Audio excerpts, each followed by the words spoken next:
What's up? It's time. I need to... Holy shit. I gotta set everything up. Um, yeah, so this is our first Bloodborne. This is our Bloodborne close reading playthrough.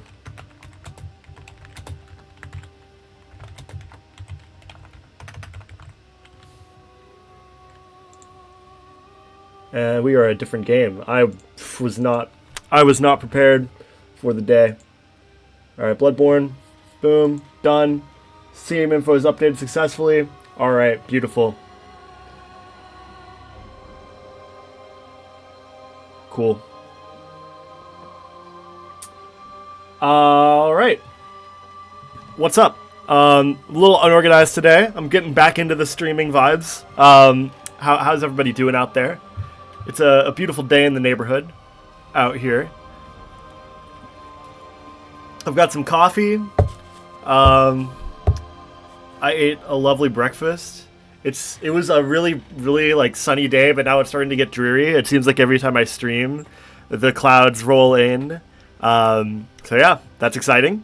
Because it's always nice to stream when it's not nice outside, because then I don't feel like I'm wasting my life in this room. But you know, who's gonna like make that kind of judgment call, right? Who among us is pure, is so pure of sin that they can throw stones at glass houses? But yeah, today is the first day of my Bloodborne playthrough, close reading playthrough. It should be a good time.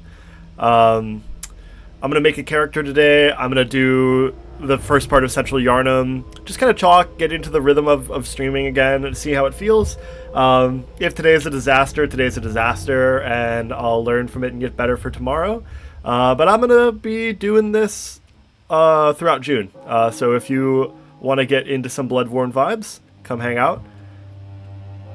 Probably I'll be talking more about this like as the playthrough goes on, but just as sort of a general overview of what am I doing? Why am I streaming a playthrough of Bloodborne? So I am in grad school. I study comparative literature, and I'm writing my dissertation right now. And the dissertation chapter that I'm writing is on the Japanese Gothic, and I'm basing the chapter in Bloodborne. And I'm using Bloodborne as sort of this way in and way out of talking about the Japanese Gothic and the way that Gothic themes have sort of come into Japan, come out of Japan, and influence creators both in and out of Japan. So it's a good time, and I'm playing through this Bloodborne as sort of a research opportunity. I'm going to be playing slowly, carefully, reading a lot of dialogue, thinking out loud about the various sort of vibes that I pick up on about the game. Anything that like comes up as important, analytically important, I'll comment on. So it'll be kind of fun for me to sort of have like notes. It's like live note taking. Instead of reading notes, I have a stream where I can just speak my thoughts out loud and then go back and watch the VOD later. So yeah, I'm going to be in Japan this summer, and I won't have my PS4, so I won't be able to play Bloodborne when I'm in Japan. So another goal of this is to have just, you know, VODs from my playthroughs that I can refer back to as I'm writing my chapter. So yeah, that's what I'm doing. That's what we're doing here today. Let's get started. I need to delete a character. That's fine. This is not my first playthrough of Bloodborne. I think Mort's got to go. Yeah, I think there's also Drumpy Tumber, which I don't know what Drumpy Tumber's all about. I think it's just Mort or Clormped. Maybe it's Clormped. I don't know. Maybe Chatters. If I had more Chatters, I would have the Chatters decide. I think it's just Mort. I don't play this character. I'm gonna delete it. We'll be fine. We'll live. All right, let's make our new character. Oh yeah, pale blood. Well, you've come to the right place. Yarnum is the home of blood ministration. You need only unravel its mystery. But where's an outsider like yourself to begin? Easy, with a bit of yarn and blood of your own. But first, you'll need a contract. So, right off the bat, watching that cutscene, a couple of things immediately stand out to me. In terms of like the framing, the shot, that sort of the lingering approach of the doctor, the blood minister to the camera, and then the reveal that he's missing his eyes. Eyes are a hugely important symbol in Bloodborne and in Gothic literature in general. Perception, how we relate to the world, how do we interface with the world. In this game, in Bloodborne, there's this metaphor of the eyes on the inside, that you lose your sight on the outside, right? The choir hunters have they're basically blindfolded with their hats because they have eyes on the inside. They see a truer reality. They have a higher level of insight, to use game terminology, and they see without needing eyes. And many characters are missing eyes or are wearing blindfolds. This is a general sort of Soulsborne trend overall. The Firekeepers in Dark Souls games are blind.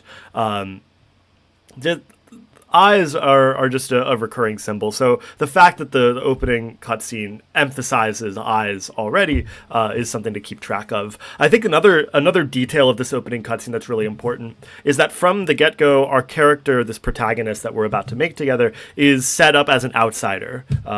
We are not from here. We are coming from without to this place. So all of the various structures of othering, of outsider status, the structure of the immigrant, which is an out-group person moving into an in-group and being rejected. We'll see this quite violently take place throughout our playthrough of Bloodborne. It'll also be interesting to see, what are the various steps that our character takes to enter into the in-group or to become a part of this world. What is lost, what is gained, right? And of course, our humanity is what we will lose. One of the overall thesis statements of this game, I think games have arguments. There is a rhetoric, right? This is not exactly a hot take anymore, right? Games can tell stories, they can have messages. I think one of the big messages, the big themes of Bloodborne is the price that we pay for knowledge. That the more that we discover, we perhaps run the risk of learning too much. This is, of course, staple Gothic themes: Frankenstein, Mary Shelley, Dracula. This sort of the horror of discovery, of learning too much, and the cost that we have to pay for that.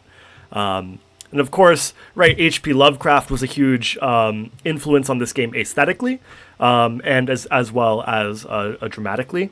And H.P. Lovecraft himself was inspired by the Gothic writers of his his father's and grandfather's generations. So yeah, those are just my initial thoughts so far from that opening cutscene, right? So just things to keep an eye on. Eyes, eye symbolism, eye imagery, and then two, this status as an outsider, that we are coming from the outside into this land. Cool. I'm trying to think of like what kind of dude I want to play as. There's a lot of options. What kind of build? I mean, I've played this game for so many hours. So it's not like I'm super worried, but I don't want to do like a crazy meme build that's going to like take me a lot of attempts to get through, because I do want to kind of get through the game pretty quick. I think I'm feeling like a skill arcane build. I think that's what we're going to go for. Something like the Professional or the Cruel Fate. I think that's what I'm going to go with. Maybe Troubled Childhood. Troubled Childhood or Professional, maybe. I think I'm going to go with Professional. Yeah. And my main weapon for now is probably going to be the Saw Spear. I'll probably use the Saw Spear throughout the early game, and then eventually I'll transition to Blades of Mercy, Rakuyo, things of that nature, as we get into the late game. But yeah, I think that's what I'm going to go with, just making these decisions right now. I love doing arcane builds in this game. I think like rushing 18 arcane, getting the Augur of Ebrietis, like that's just such a huge quality of life tool to have in this game. Yeah, especially if you're not running a Blood Tinge build and your guns suck ass, like, dude, Augur's huge. So I think that's what I'm thinking gameplay-wise, what kind of build I want to go with. But yeah, maybe I'll change my mind. I kind of like professional because this build sort of leaves us a lot of different paths to take. Yeah, we have really high skill, but most of the weapons in this game scale pretty well as like a refined build, unless you're using like one of the really pure like the Kirk hammer or the church wheel, the wheel, or alternatively if you're using like the Rakuyo or the Blades of Mercy, right? These weapons are very specialized, but things like, you know, the saw spear, the saw cleaver, the Ludwig's Holy Blade, things like this are much more like you can like having 15 skill is not at all going to be a downside if I end up wanting to change my mind later. But I think I'm going to go for a like Rakuyo Blades of Mercy Burial Blade sort of build. But yeah. So Saw Spear is like my favorite early game weapon, so just any build that I can have that really capitalizes on that.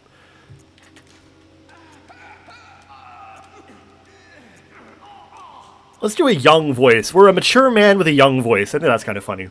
All right. Let's be on the bigger side. Let's be on the bigger side. Cause like it's kind of funny to see like a big guy like dashing around with the Blades of Mercy. That's fun. Make our head a little bigger for the good screenshots. All right. I'm gonna just try to like make myself, I think. I think that's gonna be my goal here. I'm not gonna be too imaginative. I'm gonna make myself. I might do some little creative tinkerings, but for the most part, I think I'm gonna just kind of go with myself because I might be taking screenshots from this playthrough and using them in my writing. So it might be helpful to have like an author insert sort of character that's very recognizable.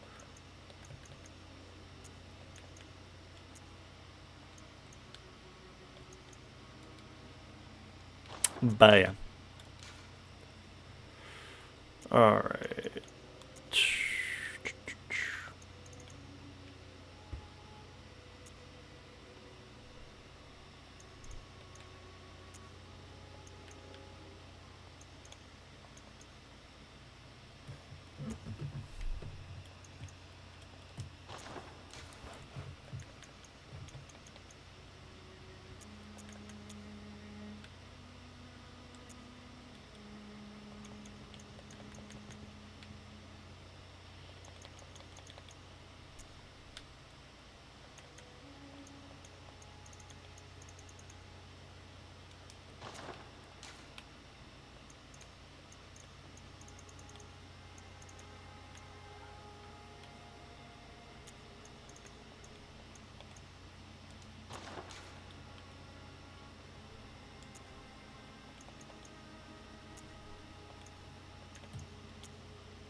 This is good enough for me. All right.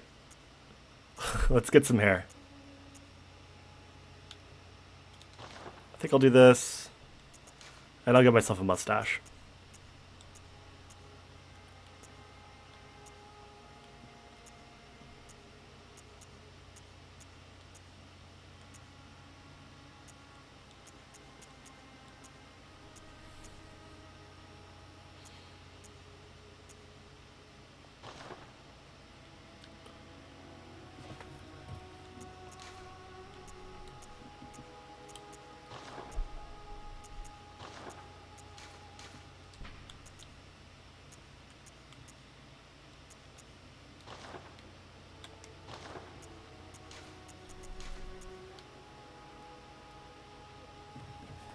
Yeah, looks good to me.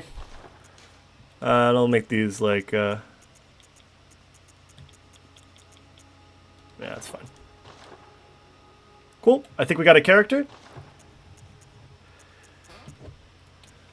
Awesome. And I'll be the Danger Man.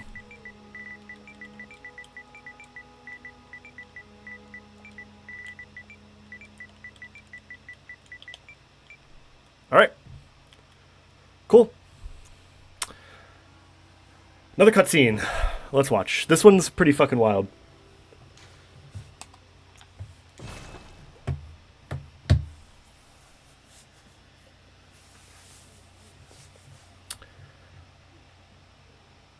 Back in the day when this game first came out, all of the loading screens didn't have these hints. They were just the Bloodborne like title in like bright white font on a black background, and apparently like burned TVs because it was the load times were so long. So they had to fix it. All right, here we go.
You gotta love these little boys.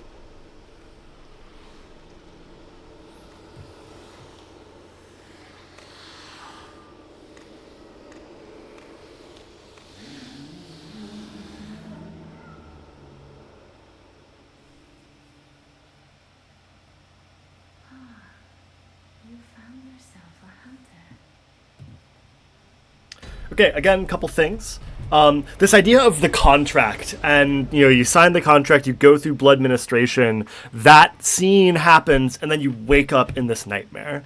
I think it's hard to say where reality ends and dream begins in this game, right? When you get the Yharnam Sunrise ending, just when exactly are you waking up?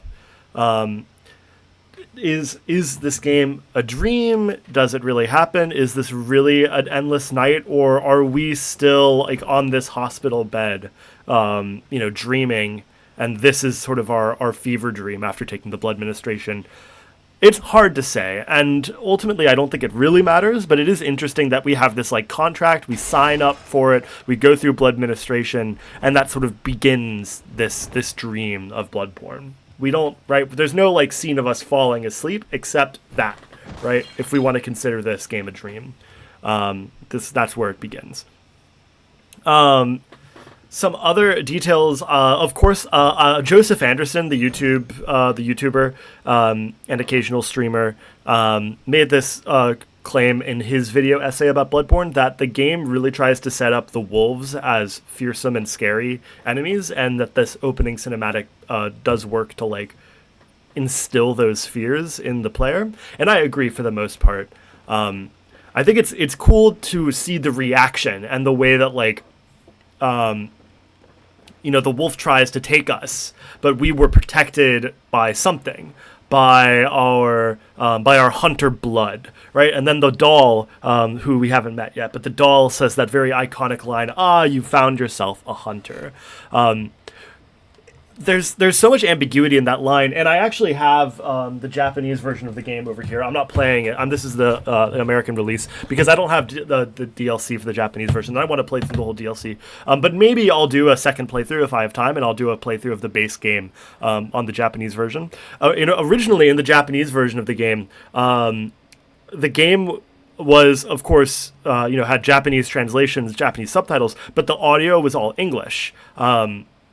In subsequent releases and patches, that was changed so that you could change the language settings in the Japanese version. But at the original release, the audio was in English and the subtitles were in Japanese, which is interesting, of course, because this game is set in this sort of Victorian London sort of setting, right? This very gothic setting. The London of Mary Shelley, the London of William Blake. So I think it makes a lot of sense that the characters would speak in English. FromSoft does this a lot with their games. Like Sekiro, for example, in the original US release, the dialogue was in Japanese and the subtitles were in English with no other options, right? So I think FromSoft pay a lot of attention to the linguistic legitimacy. Like there's something that they try to communicate rhetorically with their choice, like the way that they choose to use languages.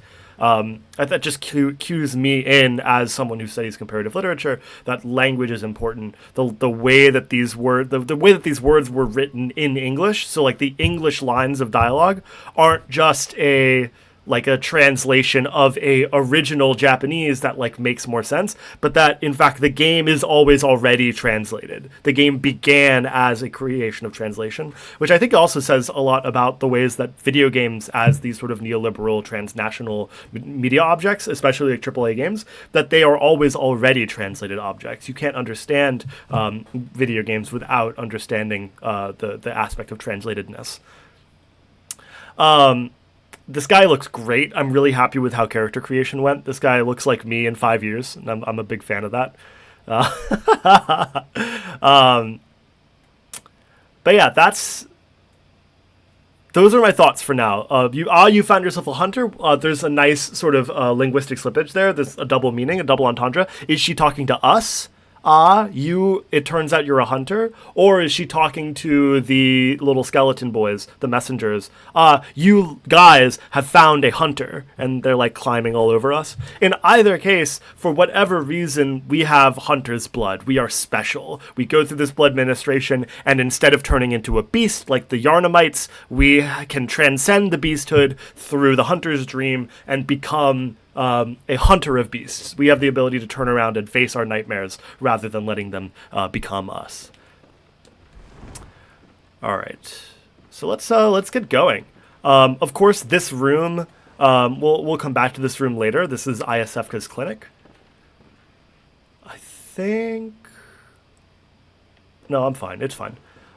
We have this note, right? So you wake up in this game and you have there's no mission, right? You mention to the blood minister Pale Blood that you're looking for Pale Blood, but that's all we really have to go on. We go through this weird blood ministration, we get our contract, we have that weird nightmare, you found yourself a hunter, and then, handwritten scrawl, seek Pale Blood to transcend the hunt. This is all we have to go on. Just go out there and hunt a few beasts. We'll get that later after we die. Okay, so I want to do a bit of gameplay for now. I'm gonna come back and maybe walk back through here and do a little more analysis. But for now, I want to do every time I start a new character, I have a tradition. I like to go for the saw spear without dying. I like to do a deathless saw spear run. So we're gonna try to get our weapon and make it back here. It's been a hot minute since I played Bloodborne, so I might fail, but that's part of the joy. And we gotta kill the wolf, right? We gotta kill the wolf. All right.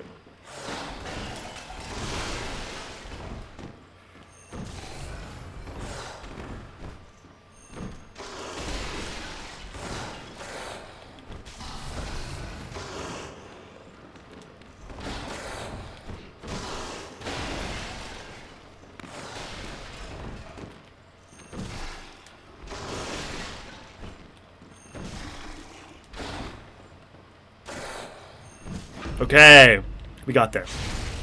A little sloppy, but you know what? Pretty good. I love that encounter. The barehanded wolf fight it's so, like, it's not hard because even your bare fist attacks will always stagger the wolf, but it's tense, right? There's tension. There's will you win? Will you lose? And right, the odds are stacked against you. But it's really, once you understand the dodge mechanics of the game and where your windows are to get a backstab, it's not too bad. But yeah, definitely tricky. All right, and this is another fun part, getting the ladder down with this guy chasing after you. I like to lure him this way a little bit. We grab this. And this is standard speedrun stuff. If you've ever seen a speedrun of this game, you've likely seen this, the way that you run this guy around the ladder and then just make it out. And he's going to chase after me, but he can't catch me. I'm a hunter. We get the sound of the cleric beast, right, on the bridge. We'll be, of course, making our way over there. I'll come back to talk to this guy, I think. Yeah, because he's chasing after me, so I got to keep moving. All right. Pebbles.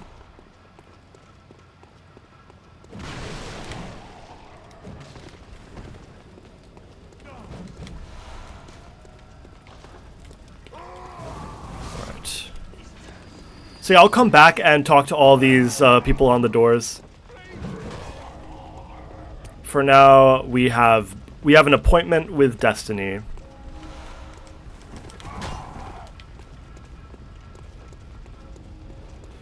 It's nice to like keep that lamp in the way, so then he hits the lamp instead of you. I always roll just in case, but yeah, as long as you position that lamp between you and the sniper, you should be fine getting through there.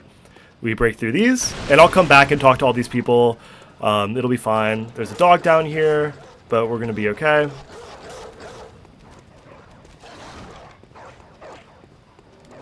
We're going to be okay.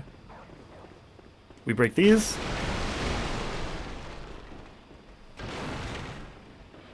We go talk to Eileen. This is my favorite character in the game. I love Eileen. Her dialogue is so funny, and she's just very iconic and very cool. So we're going to be doing Eileen's class. We're doing a Blades of Mercy build anyways, so we need to do Eileen's class. I'm not going to kill her to get them early. There's no point. They're not that good early on. You really need high skill to use them well. And the Saw Spear is right over there, right? I'm not going to waste my time trying to kill her right now. So yeah, we're going to do her quest line.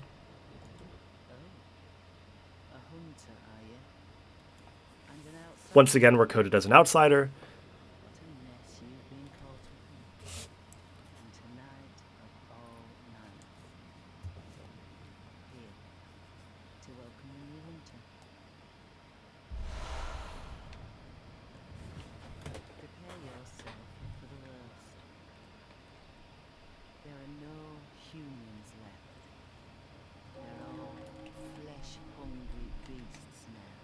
A hugely important line of dialogue, right? This is the first setup that all is not as it seems, right?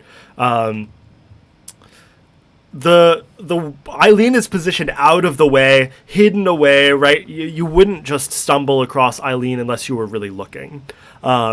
Which I think, when you're just playing this game for the first time, this is so to sort of put things in context. When I read a game, when I'm doing a read through of a game, I have to think about the game from an experiential standpoint, from a phenomenological standpoint, right? The player is interacting with the game, and especially in a game like Bloodborne, every player's interaction is going to be different. Everyone is going to have their own unique path through the game with their own unique collection of experiences to build this narrative out of. Bloodborne is a narrative that's discovered through archaeology, where you uncover clues and hints of what happened here. What happened here, right? That's the big question. And now what am I doing here? And I think finding Eileen, stumbling across Eileen, hearing that line of dialogue is your first big clue of what is going on here. Still lingering about. What's wrong? A hunter unnerved by a few beasts. Nerved. Without fearing any heights. A little different from the beasts themselves. What are you still doing here? Enough One of my favorite lines of dialogue in the whole game. A hunter must hunt. I love it. All right, let's get the saw spear, get out of here, and then I'm going to take a break. But let's get the saw spear. Saw spear is right there. This is another sort of a sweaty little activity at the start of a run. We have to knock this thing off the chain.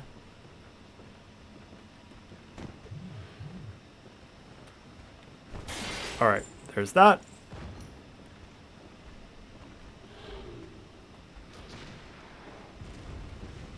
All right, let's go for it.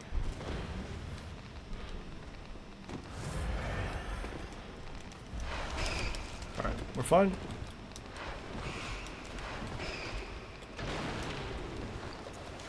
All right, and now we are armed. Oops.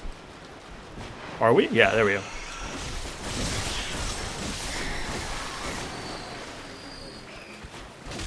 My favorite way to start any playthrough of Bloodborne is earning my first weapon. And that is the saw spear. Another fun thing that you can do if you start this way is you can go up here and you can grab the Madman's knowledge, pop it to get your first point of insight, and then you also unlock leveling up right away, right off the bat, without having to fight the cleric beast. Obviously, not needed. We could easily kill the cleric beast as we are right now, but it's just kind of a cool tip if you're ever playing this game and you're stuck at the cleric beast and you want to level up. Come over here, get that Madman's knowledge. You have to go to the Hunter's Nightmare or the Hunter's Dream twice. You go the first time after you die it. You have to go back again after you have the +1 insight. So just be sure that you leave and come back, and then the doll should be there and you can level up. The first time you go, she's always a doll, no matter what your insight is. Pretty chill, pretty cozy. Our visceral attacks are going to be super strong because we're a skill build. We're going to do so much damage with those. Okay. We open this up. I'll come back and talk to her. Right. I'll come back for that. I'm just going to open this up, and then I'll bold Hunter's Mark out of here. All right. I'm going to be right back. I'm going to take a little break. We'll keep going in 5-10 minutes. BRB.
All right, yo, what's up? We're back.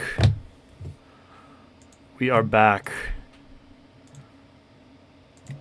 All right, what up?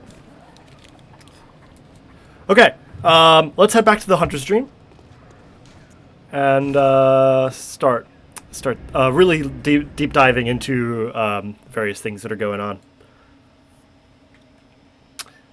All right. It looks like I got a follower. Thank you, Apes.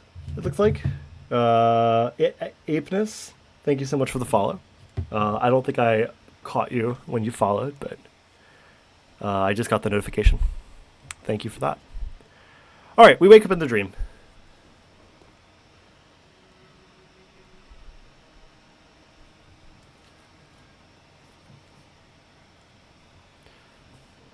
I think game sounds a little quiet. I could maybe turn that up a bit.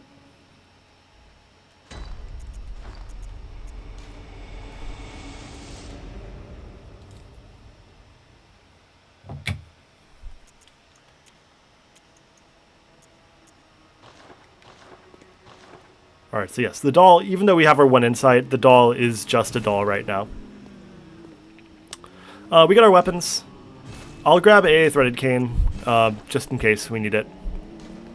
And I prefer the pistol, no matter what. All right. So you wake up, you go into this big house, and there's this guy in the wheelchair, right? And everything about the way this room is laid out, the way that the dream is laid out, draws you in the direction I just took, right? You go over, you look at the little lamp, your attention is immediately drawn to the lamp, you check out the doll. Next to the doll, you go up the steps, you pick up all the items from the messengers. And then that leads you right to this door, and there's Gehrman, framed by the light from the window, with the altar in the background, the lamps on either side of him, right? He's very clearly framed in this shot. Most players, I think, will go over and talk to him. Aha! You must be the new hunter. Welcome to the Hunter's Dream. This will be your home for now. I am Gehrman, friend to you hunters. You're sure to be in a fine haze about now, but don't think too hard about all of this. Just go out and kill a few beasts. It's for your own good. You know, it's just what hunters do. You'll get used to it. Just go out and kill a few beasts. It's just what hunters do. If you didn't find Eileen, you would have no idea that the beasts were human. That they could be human, or were once human. This was once a safe haven for hunters. A workshop where hunters used blood to enhance their weapons and flesh. We don't have as many tools as we once did, but you're welcome to use whatever you find.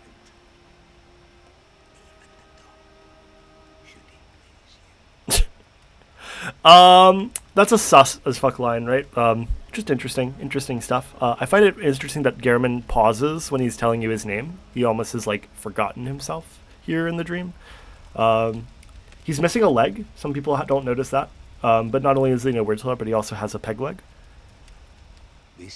And okay, that's just the line of dialogue. We have our workshop. This is where we can fortify weapons. Of course, we don't have any bloodstone shards yet. We can repair weapons, but why would we waste our souls for that? We can't use the altar yet, but it's very clearly, our attention is clearly drawn to it. I think most people would try to use the altar, or would know that the altar is something they could use. I'm not sure who this is. Could be Queen Yarnum. We have another note. We have another clue here. To escape this dreadful hunter's dream, halt the source of the spreading scourge of beasts, lest the night carry on forever.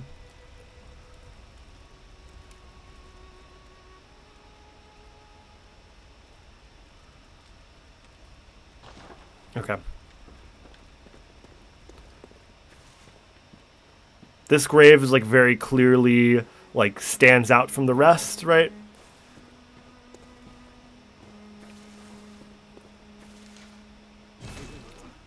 We can't really do much here, but there's a shop here. There's a shop down there. These gravestones are sort of interesting tucked away here. A holy chalice is required to conduct a ritual. There's a lot of questions being asked by the hunter's stream, and not a lot of answers, right? Gehrman literally tells you, don't think too hard about this. Go kill some stuff, right? Don't bother yourself with this. Use whatever you want. Use the doll. Use the workshop. All up to you, but don't think too hard about any of this. And then, to sort of counter that, you have this note here. To escape this dreadful hunter's dream. Like, we don't quite see yet what it is about this place that's dreadful. That's a mystery, right, that we have to solve.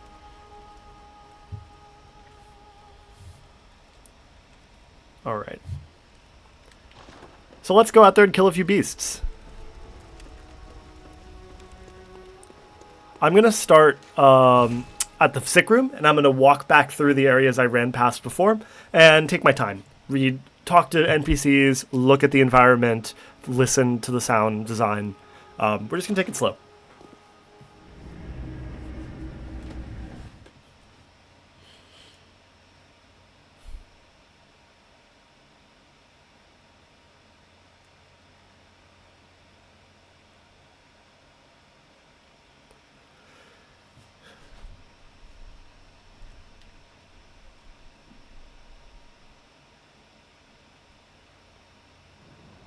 Okay.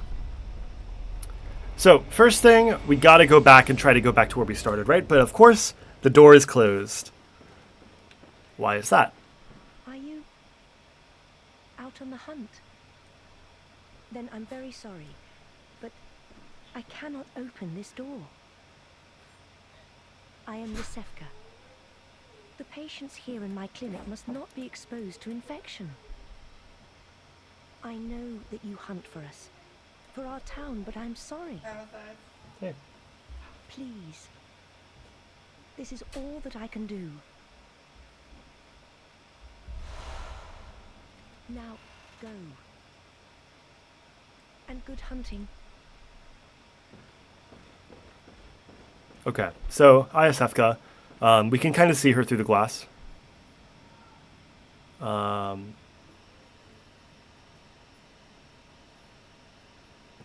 Yeah, see, there she is.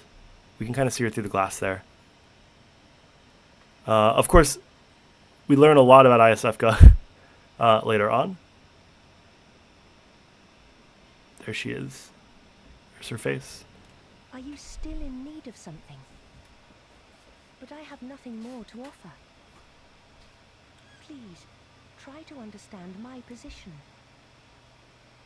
I can only pray for a fruitful hunt. So she's a clinic. She tells us to send anyone in need of a safe space to her. Are you still? But I can. And she gives us the vial and sends us on our way. It's interesting that she won't let us in, right? That would obviously send up warning bells in people's heads. I think many people will take her at her word. She's just trying to stay safe during the hunt, etc. But yeah, clearly something suspicious is going on there.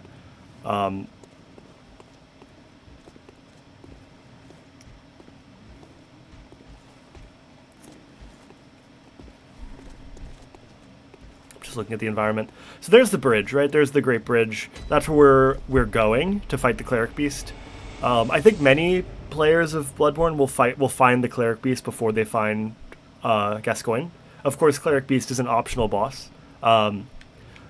I think the purpose of the Cleric Beast is to literally just give you your first piece of insight so that you can start leveling up, so that you can beat Gascoigne.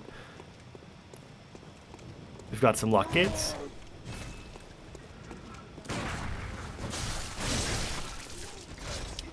We've got some boys. So it's likely that, this is your first kill, right?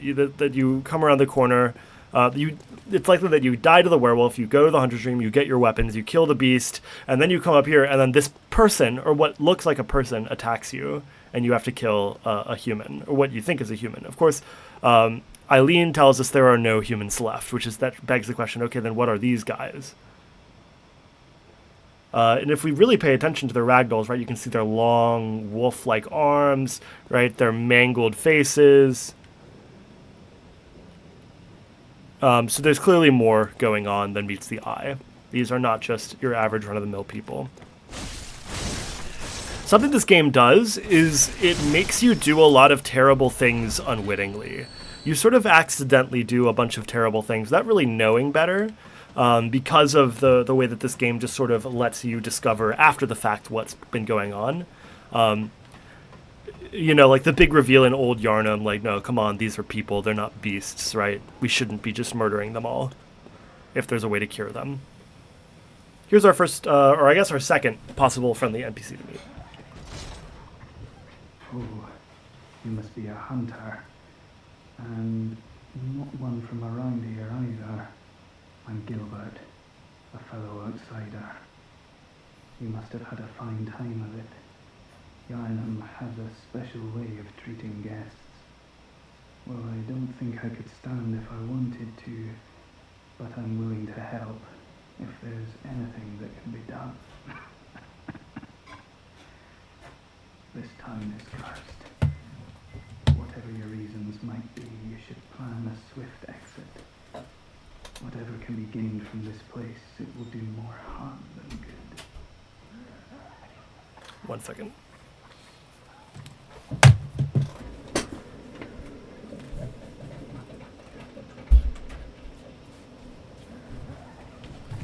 All right, sorry about that. All right, another outsider, right? So Gilbert's another person in this sort of outsider position. It's interesting that we go, right, we are the outsider. The first person we meet is also an outsider. And as we like go deeper and deeper into Yarnum, we start meeting more of the citizens of Yarnum as opposed to outsiders. Interesting stuff. What do you say? Right, and we ask him about pale blood. Never heard of it. But if it's blood you're interested in, you should try the Healing Church. The church controls all knowledge on blood ministration and all varieties of blood. Across the valley to the east of Yarnum lies the town of the Healing Church, known as the Cathedral Ward. And deep within Cathedral Ward is the old Grand Cathedral, the birthplace of the Healing Church's special blood, or so they say. Some more interesting lore bits. We Don't share much with outsiders. Normally they wouldn't let you near the place, but the hunt is on tonight. This might be your chance. Okay. So this is Cathedral Ward. We're looking at it. It's this area up here. You know, I don't think your average player would just know that this over here is Cathedral Ward. But you know, you could say, oh, the sun's setting in the west. Over here is the east, right? That kind of makes sense. This bridge looks like the easiest way to get there. Of course, the bridge is blocked, right? We actually can't get across the bridge that way. Across the valley, Yep, deeply, okay. that's your best bet. So that's our first instructions. Go to the Cathedral Ward. The birthplace of healing blood.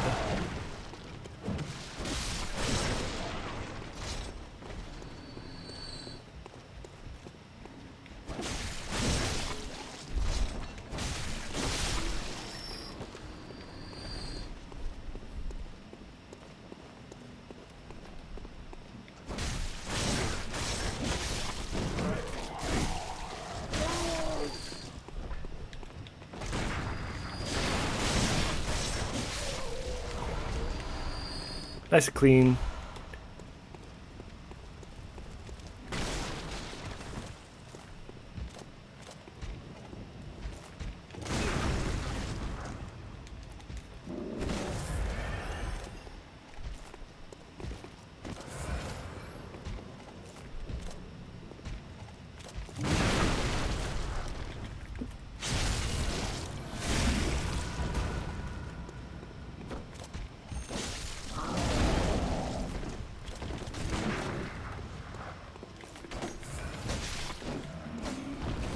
Cool. It's kind of fun that that fight is literally just like an optional, like, prove your worth fight. There's nothing back there. But if you want to fight him, you can. And he'll probably kill you, but if you can parry him, then you might win.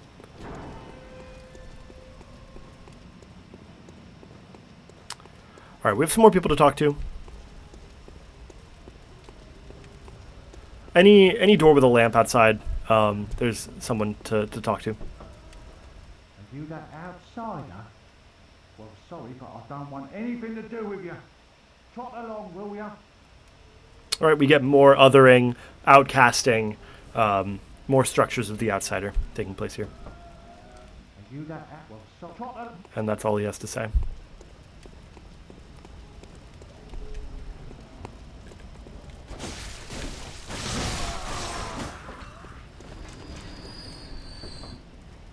Lads, you've come on.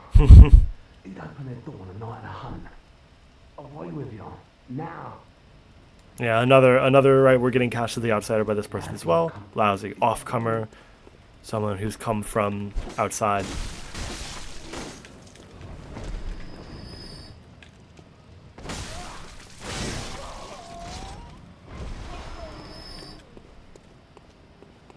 So far, so good.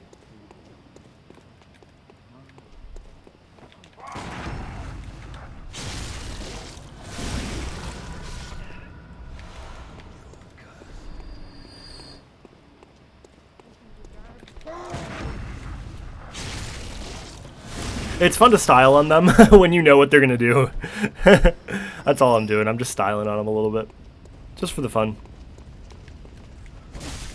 So this is an interesting... Oh gosh. This is an interesting space, right? We get this, this beast that's being burned in the middle of the square.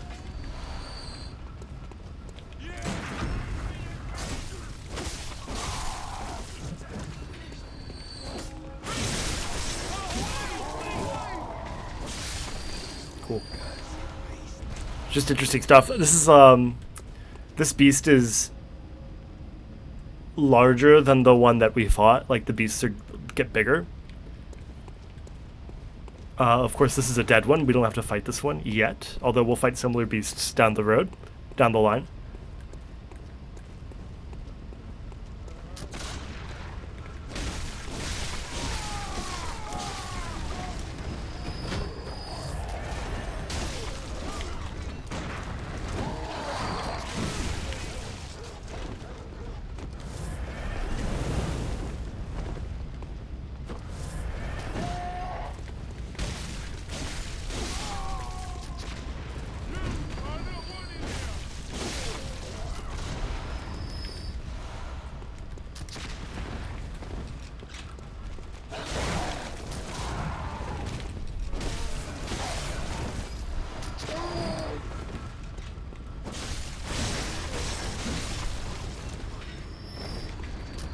I think this is one of the first really difficult areas. I think a lot of new players, myself included, when I first played this game for the first time, this area was brutal, right? You just die over and over and over again. You're clearing this place out is really difficult if you aren't comfortable with the controls, if you don't know how to manage multiple threats at once. This area is very difficult. I think it's one of the biggest like difficulty spikes in the game, honestly. Right at the beginning, right? Bloodborne is very brutal like that. It's very punishing right from the beginning. Things taper off a little bit difficulty-wise, but that is a huge spike right in the beginning.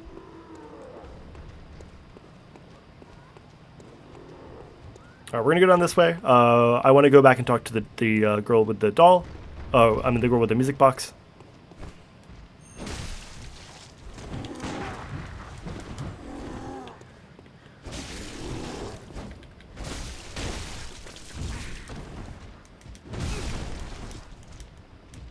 We're dead. We got done. Hell yeah. First death. You love to see it.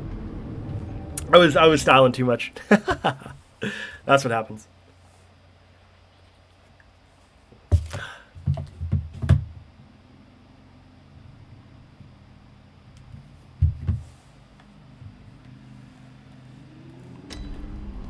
And we return to the dream, and here the doll is. Right now she's up and moving.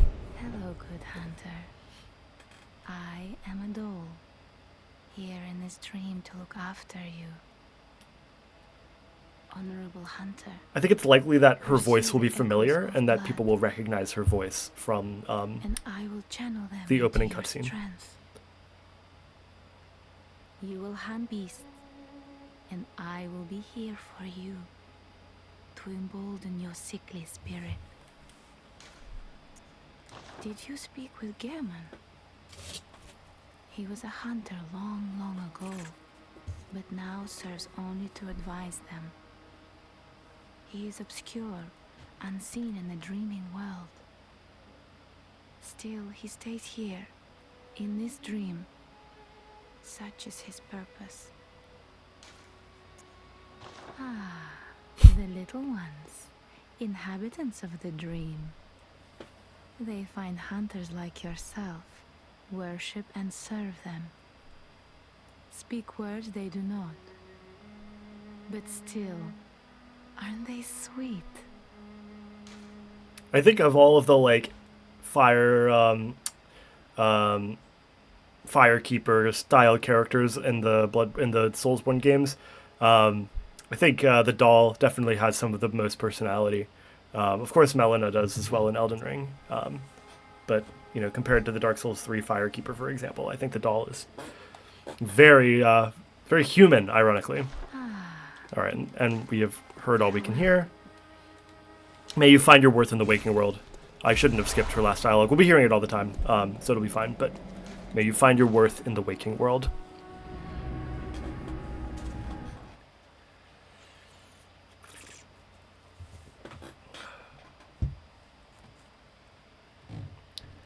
I think it's an interesting take to see if we take Bloodborne, the whole thing as a dream with various different layers, that the waking world could be reality. Here, like you and I, and that this wish is sort of transcending the game and speaking to us as the player. Sort of an interesting reading of that particular line. May you find your worth in the waking world. All right, let's see if we can get back there a little faster than we did first time.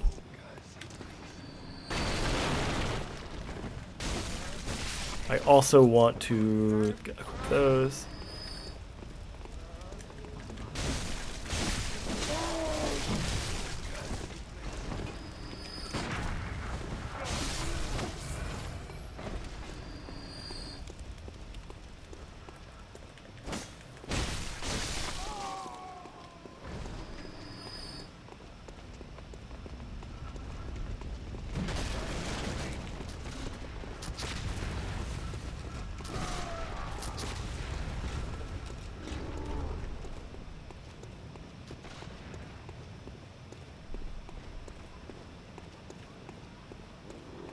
Pretty easy to run past that area once you know what you're doing.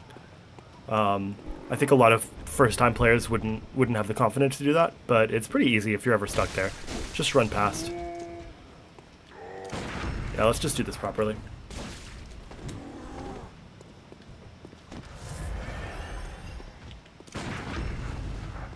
All right.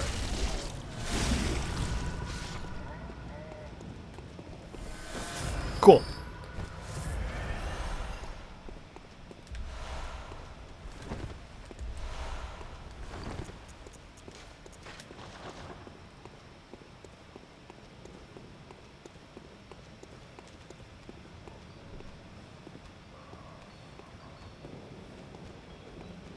I really think the graphics of this game have held up really well. Like, this was a 2015 game. It's almost 10 years old at this point, but these graphics have really just held up quite well. Of course, the frame rate gets on people's nerves. I think the game is a 30 FPS. That doesn't really bother me, but it has definitely bothered some people about the graphics of this game. But, like, gosh, look at that sky. Sound design's really interesting here, like the murmuring and muttering underneath the music box. Just some really interesting details, setting that unsettling atmosphere that this game does so well. Yeah, we're also listening to this guy down here. Is he singing? I don't know. He might be singing. Whoa, whoa, whoa, whoa.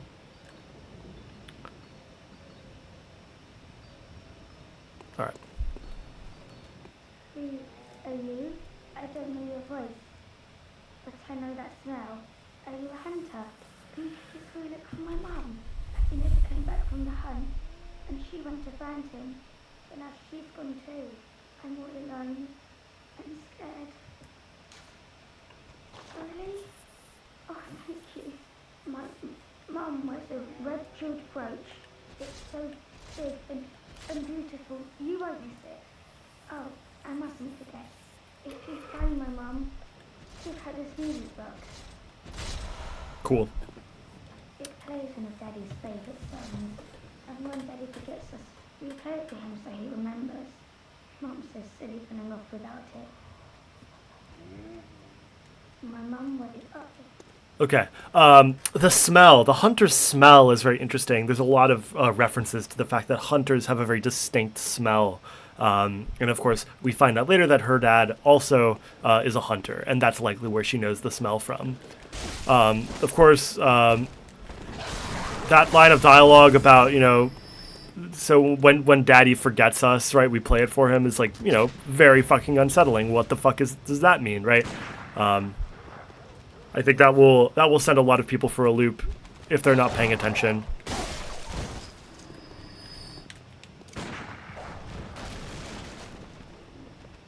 I'm happy to just get rid of these dogs before the real fight begins.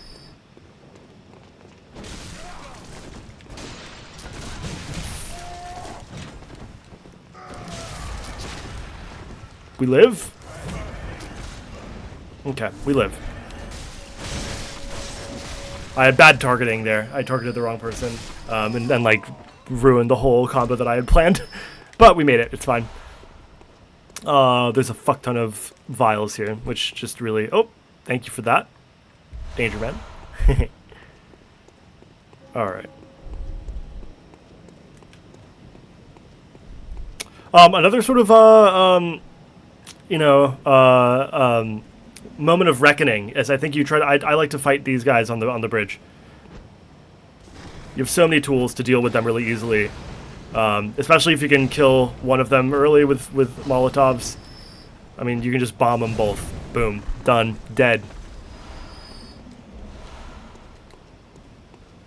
Alright. Now that those guys are dead, we can take the back way to get to the shortcut, which I think I'm going to do.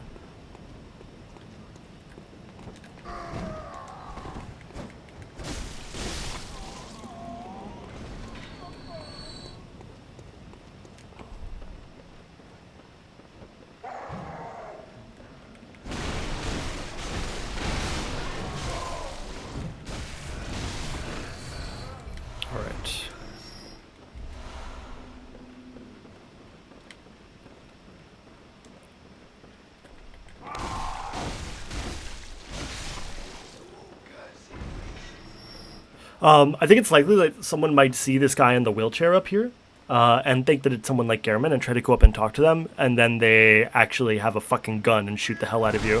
I'm not going to let him do that to me. I'm just going to kill him. We have another note here. When the hunt began, the healing church left us, blocking the great bridge to the cathedral ward, as old Yarnum burned to the ground that moonlit night. It's hard to say when the hunt began. In this game. It's hard to know how long this night has been going on, but it's likely that it's been for a while.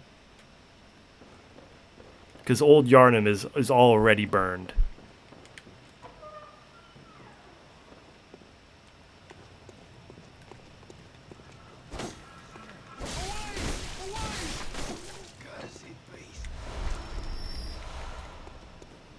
Cool. That unlocks our shortcut. Pretty good stuff. I'm going to check in with Gilbert, the outsider, see if he has anything else to say. No, he doesn't. Okay. It's always good to check back in on your friends, make sure that they're still alive and sane. It's locked from this side, right? Yeah. So let's go through and open that door up, and then I will go get my clothes and fight the cleric beast. Or maybe I'll fight the cleric beast and then get my clothes.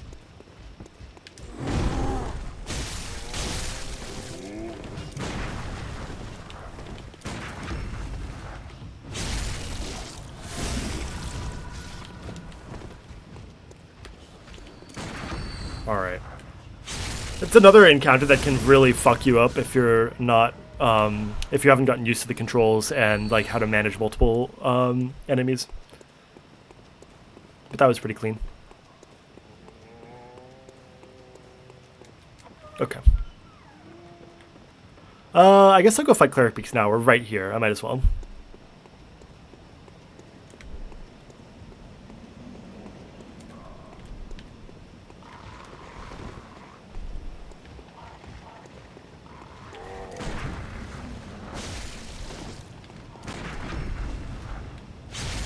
Sort of lucked out there. I was a little worried.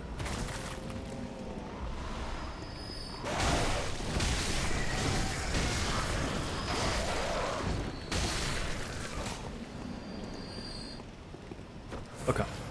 Cleric Beast, our first boss fight. I'm excited. I love Cleric Beast. I think it's a great sort of start to the large beast type bosses, right? Most bosses in this game can be broken down into one of two categories. You have like quick hunter-like bosses, and then big beast-like bosses. And this is our first big beast. There he is. The cleric.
Nice. Pretty clean. Pretty fucking clean. We took a lot of damage there. I didn't need to use all those vials. I could have done that a little cleaner, but that was pretty fun. I love that boss. All right, let's go get our hunter's clothes before we go back.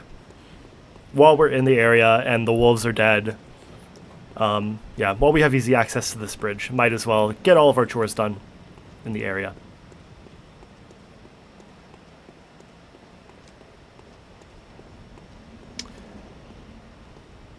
The architecture in this game is so fascinating. Like, look at these statues.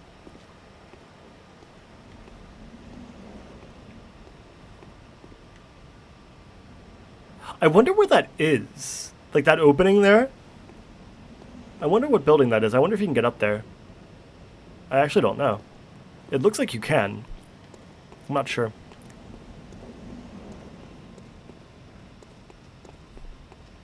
In any case,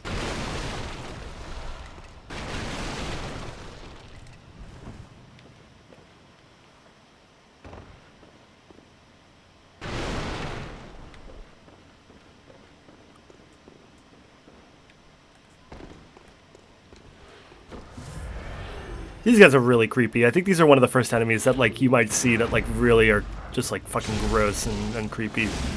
They're all pretty fucking creepy, but these guys are weird.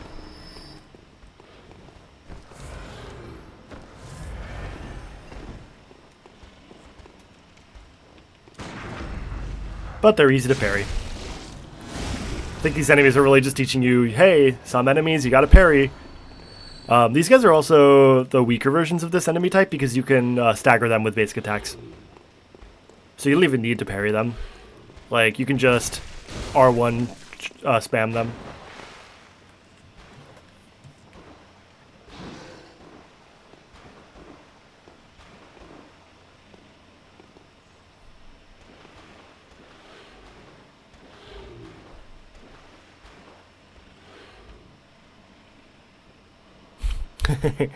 I'm not sure how I want to approach this. I don't like that he's down there. I wonder if I can bait him over to the ladder and convince him to climb up. Let's see. We're taking it slow, right? No rush.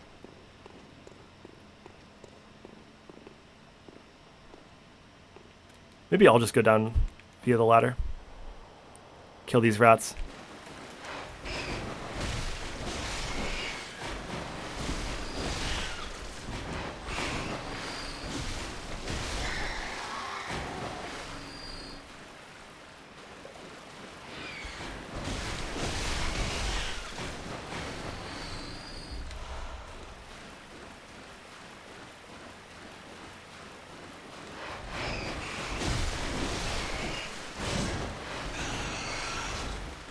Alright.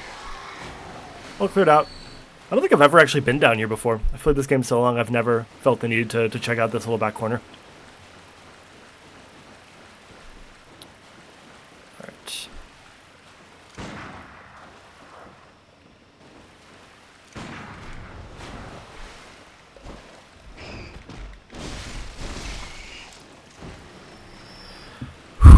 Okay. I psyched myself out. It's fine. Never punished. Alright, I'm gonna go back and get that item. Why not?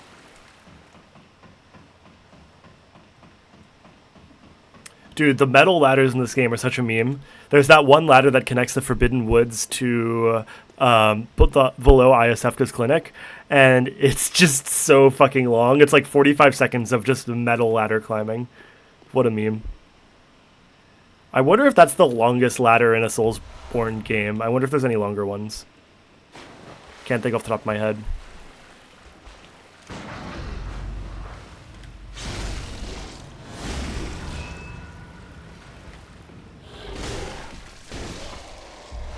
Alright, we got our clothes.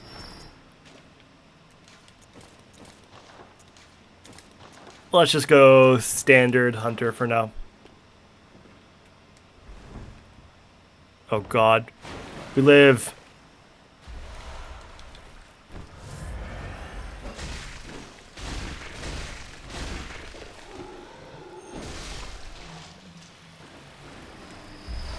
There's like no reason to kill these things. They have so much health, so much defense, and they do so much damage, and they have so much health, and they drop no souls. There's no reason to fight them. I see some people like beating their head against the wall that is trying to kill the room of them back there, and it's just pointless. They drop like 50 souls each. Alright, we gotta fight the boar. Dude, ladder pilled! Yo, what's up, small Randy? What's up? It's pig time. You know we gotta get deep in that hole. What up, King? Not much. Today is the first day of my Bloodborne playthrough, so I've just been doing that. I think that's the song that Peter Gabriel intended, right? Like, you know, his management or like the people in the studio were like, yo, we can't just be singing about pig time, but But Peter Gabriel knew, like, that was the real, that was really what big time's all about.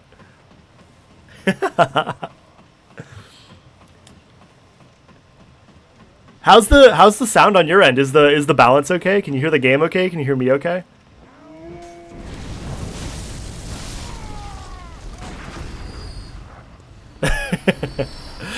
Like so many things in life, the production company was holding Peter Gabriel back. Well, thank you. What's up with you? What are you up to today?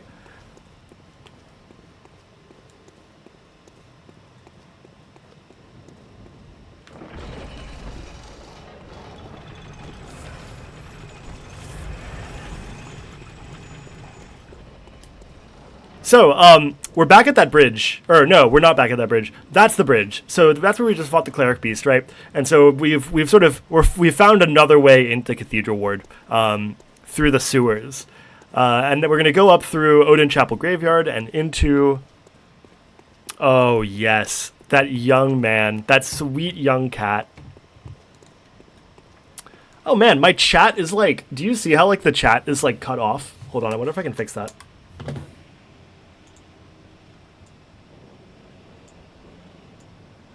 A young king.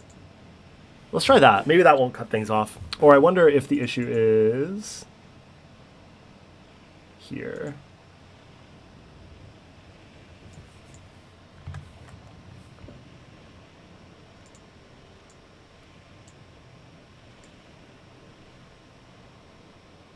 A young king.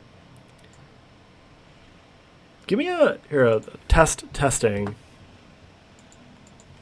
This is a longer test. This...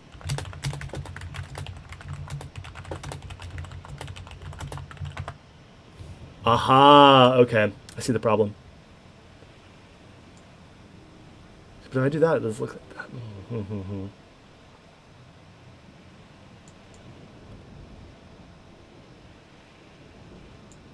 Let's see here. Maybe I'll put it like here. I don't like it there. I need an overlay. That's what I need.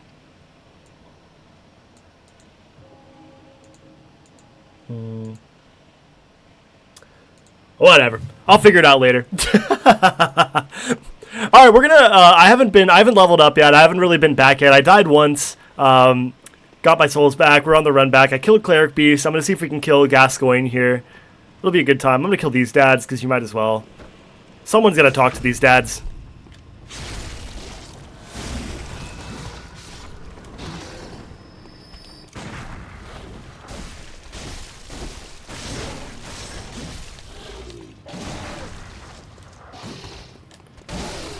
Whew.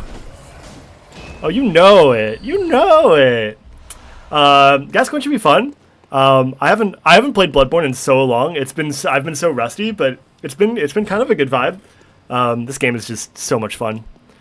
All right, Gascoigne cutscene. I want to equip the music box, and I have Molotovs. We should be fun. Let's give it a go.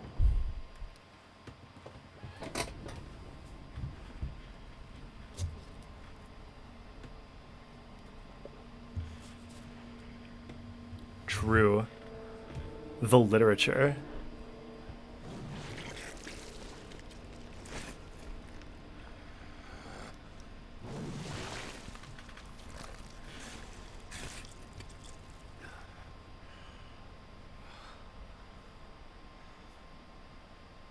Beasts all over the shop. So interesting thing about Gascoigne is, as it turns out from reading item descriptions and stuff, Gascoigne is also an outsider. He was not from around here. He was like a minister of another land who like came here to help out with the blood crisis, and now here he is. Just as much fucked up as the rest of the church.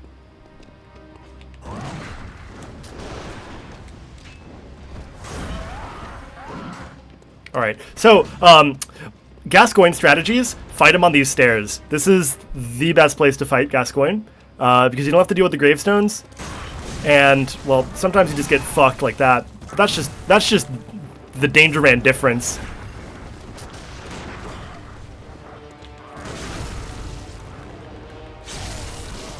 That Danger Man difference. I just changed weapons by accident. So that's why the stairs are good, because he sometimes just shoots right into the stairs instead of shooting you.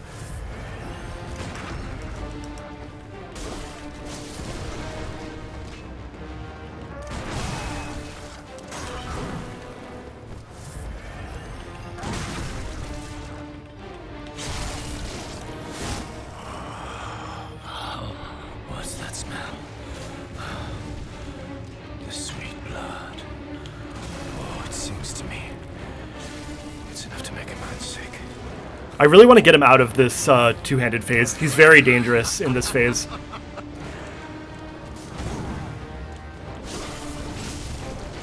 I want him to transform.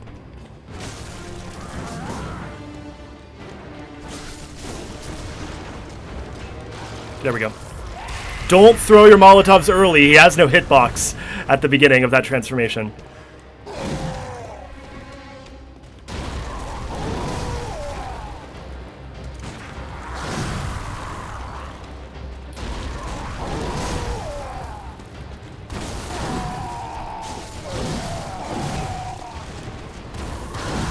Oh, we're so dead. I was literally about to say, don't dodge backwards, and then I dodged backwards and died because of it. Robbed. We take those. We take those. It's part of the experience. So a couple of like the things that I've been tracing so far is man, it bugs me that the chat is like way over here. Is it just either going to be cut off or wait, hold on, I have an idea.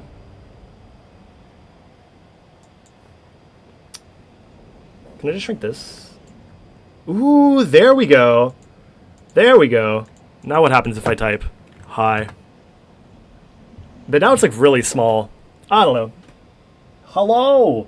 I don't know, maybe that's too small. I don't know. I'll figure it out later. But at least now it shouldn't get cut off, and it's also not like weirdly in the middle of the screen. I guess I'm running from here. It's probably fine. Surely I'm not going to get punished right here. I need an intern. I know, right? Someone to like deal with all the stream bullshit. Someone to... I need an intern for a variety of reasons. Just to like have someone that I can bully, you know? Because I feel like that's part of the intern's job, is just to like... Dude. Benji might do it.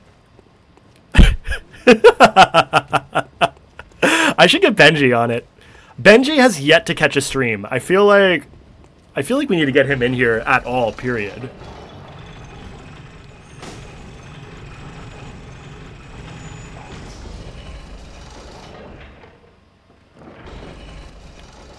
Okay, the run back.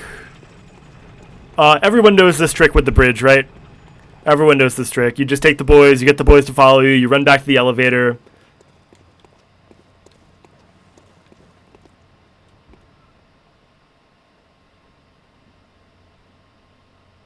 And then, bye boys. Everyone knows that trick by now, but it bears repeating. They do. They just wait. Is he gone? Wait, what's that sound? Boom. Then they all fucking die.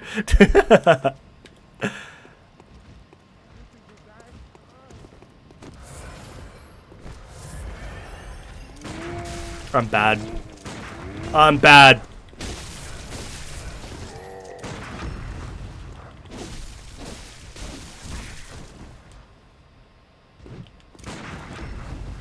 Alright, we're fine. That's a little cringe. But you know what? Just don't give me coins? Okay, good. Never punished. Never punished. Okay, run back.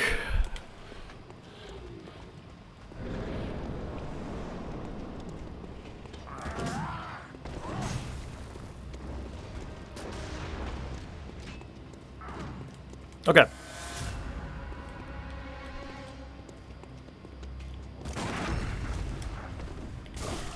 Yeah, I'm gonna do a skill arcane. Blade of Mercy, Rakuyo, Burial Blade, I'm going to do Saw Spear until I get Blade of Mercy. I'm going to go for an early Arcane Rush. Get like 18 Arcane and use the Augur. Gotta get that noodles. Gotta get that pasta.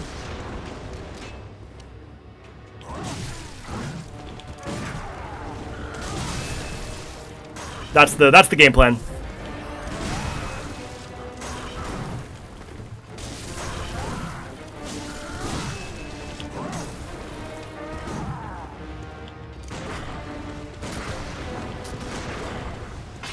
Fuck.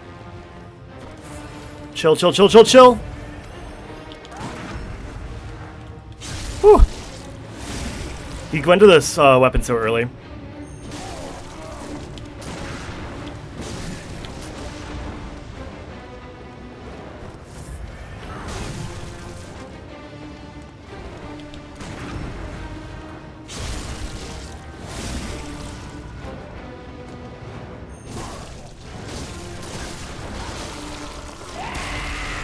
Don't throw him out off early.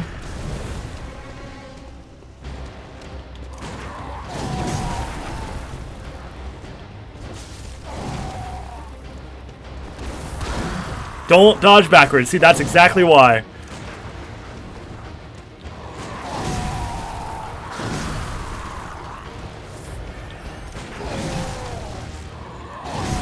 Woo! Chill, chill, chill, chill, chill. Chill, chill, chill, chill, chill. We're all friends here. Alright, cool.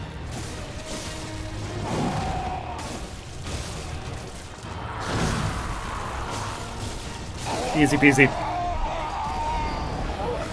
Whew.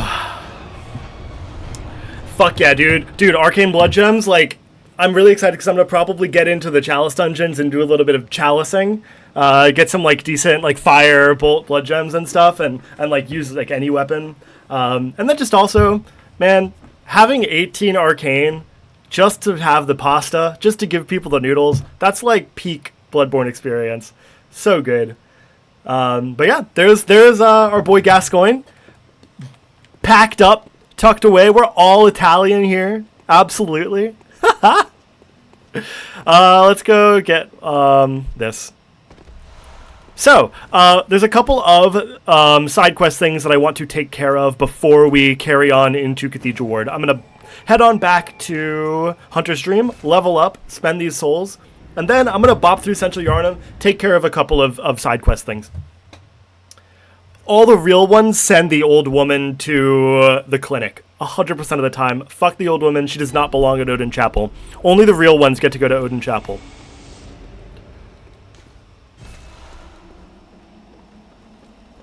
Where is Homegirl? Hold on.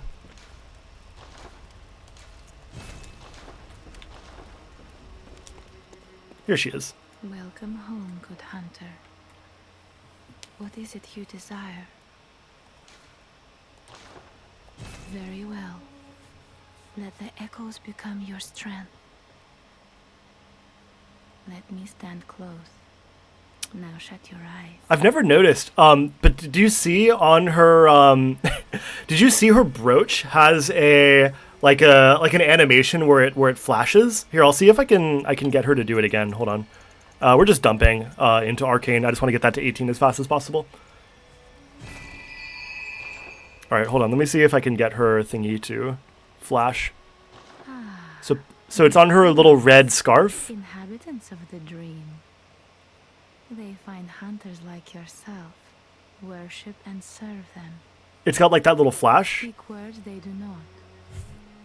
But still, aren't they sweet? Very well. Let the echoes become your strength. Let me stand close. Interesting. It twinkles a bit. It was much more prominent when I first got here. It was probably like because of the way the light was hitting it, I guess. But like, it's very prominent. I've never really noticed it as important, but of course, like doing her quest line, giving her the tear stone, the tear gem, or getting the tear blood gem from her, that brooch ends up being very important, right? You bring her the real world equivalent of it, and she cries a blood gem for you. So it's just interesting to see that like that's being highlighted in her character design. I mentioned this earlier before you hopped on, Randy, but one of my favorite readings of the doll's dialogue, when after you say goodbye to her. Oops, hold on. Farewell, good hunter. May you find your worth in the waking world. That may you find your worth in the waking world. I feel like we've probably talked about this before, this reading of it. But like, if we see Bloodborne, like the whole game as like a dream, and you're like in this dream, then when do you wake up, right? Well, when you stop playing the game. Like our lives are the waking world, and Bloodborne is the dream. And she's like, get off the couch and go touch grass is like kind of like her goodbye message, which I think is really funny. Go touch grass, you virgin cuck.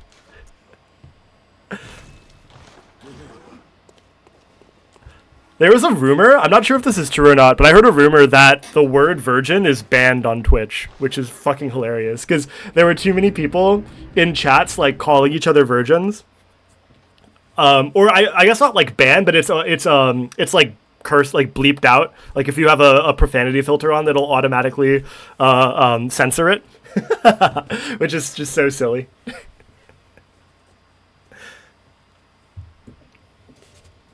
Oh, maybe not. Maybe not. Maybe it's not banned. Dang, it's just a rumor. All right, I want to talk to Gilbert again. Let's see if anything's changed here. I see. But the Great Bridge is the only way to the Cathedral Ward. And during the hunt, the bridge is closed. You could try the aqueduct. There's a rather, how shall I put it, colourful area south of the Great Bridge. From there, an aqueduct leads to the Cathedral Ward. Not a place you'd normally want to visit, but I don't imagine you have much of a choice, do you? It's interesting. Another just like reading of this game is that so much of what your character does is inadvertently do terrible things because you don't really have another option. I think this is another example of like, Gilbert's just kind of like, what else are you going to do, right? There's only one way to go. You got to go. That's the game, right? And like Garamond being like, just go out there and hunt a few beasts. It's for your own good. Like, don't think too hard about all of this.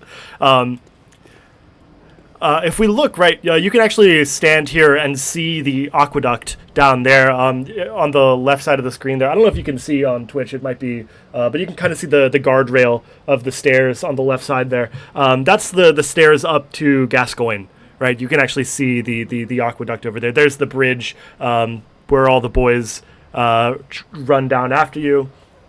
There's like the elevator is down there. Like that building there is where the elevator down to Gascoigne is. So it's all connected. It's all really cool that you can stand here where Gilbert's giving you all this advice and explaining it to you. The directions he gives are so weird. I mean, if we assume the sun is setting, so this is west, he says that, to the east of town there is the Cathedral Ward, which, like, to me, that looks like north, right? This looks like to the north of town. The bridge, we could argue, is like to the east, but like to me, it looks like the north of town. And then he says to the south of the bridge is a colorful area. So if this is north, if that's west, if we assume that this is west, this is north, this is east. South of the bridge, I guess that makes sense. That's like where the sewers are, where like the pig is and stuff. I guess that makes sense. Anyways. I don't want to go this way. I want to go the other way. Just interesting. I'm not sure how the layout... I don't know if those directions actually map very well onto the game.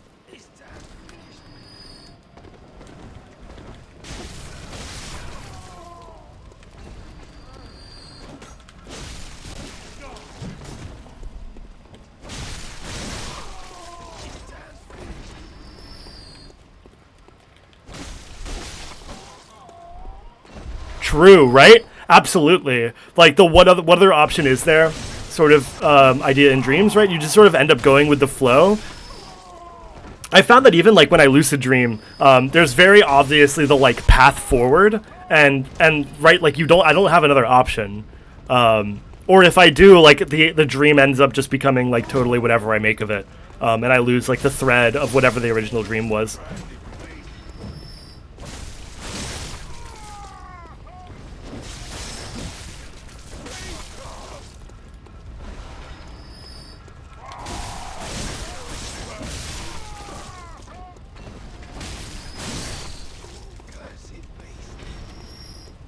All right.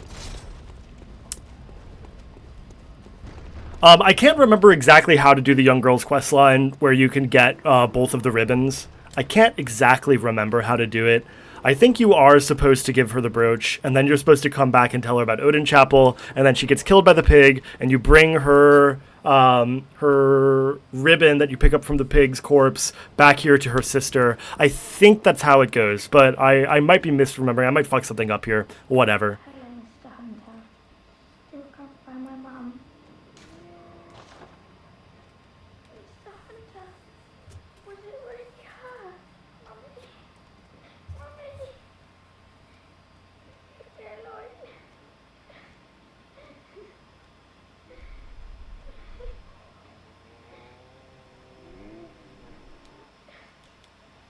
Some people have pointed out some really interesting things about this this girl. If she's still alive after you kill Ram, she like disappears. But if you stand here, you can like hear her like murmuring fucked up shit. Just some interesting stuff. I'm not going to be doing that particular route because I want to give my messenger boys a nice ribbon. Oh shit! I want to talk to the laughing ladies.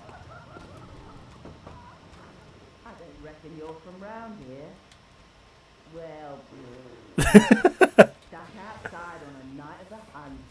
Oh, you poor, poor thing.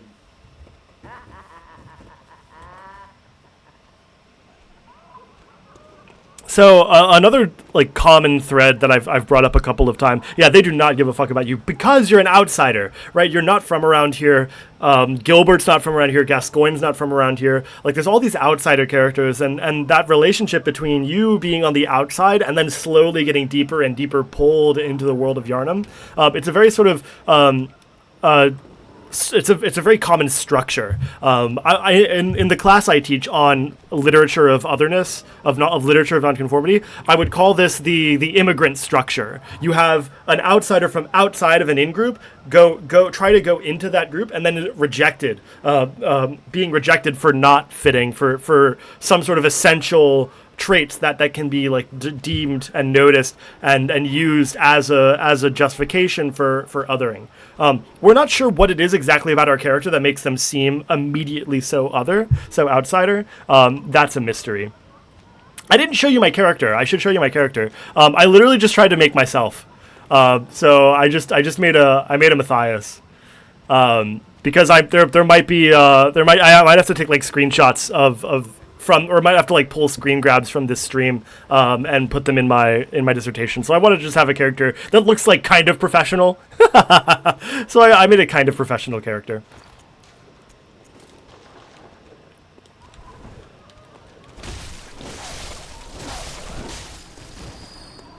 Sorry if there are any dog lovers in the chat. We're really just here for one reason, which is to get this lady out of that house. And also away from Best Girl. You're a hunter. Well, do you know of any safe place?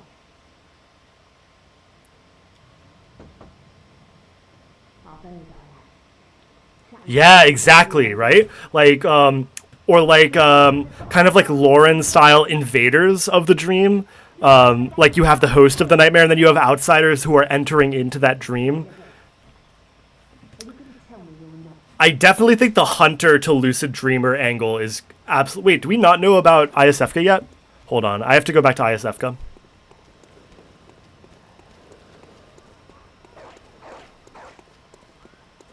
Oh shit, and there's a blood gem back here. Or not a blood gem, a bloodstone shard.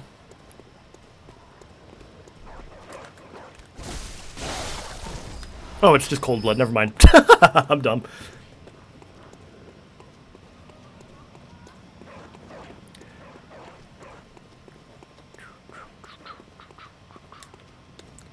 Man, I'm like so set up with consumables. Who doesn't like cold blood? Absolutely.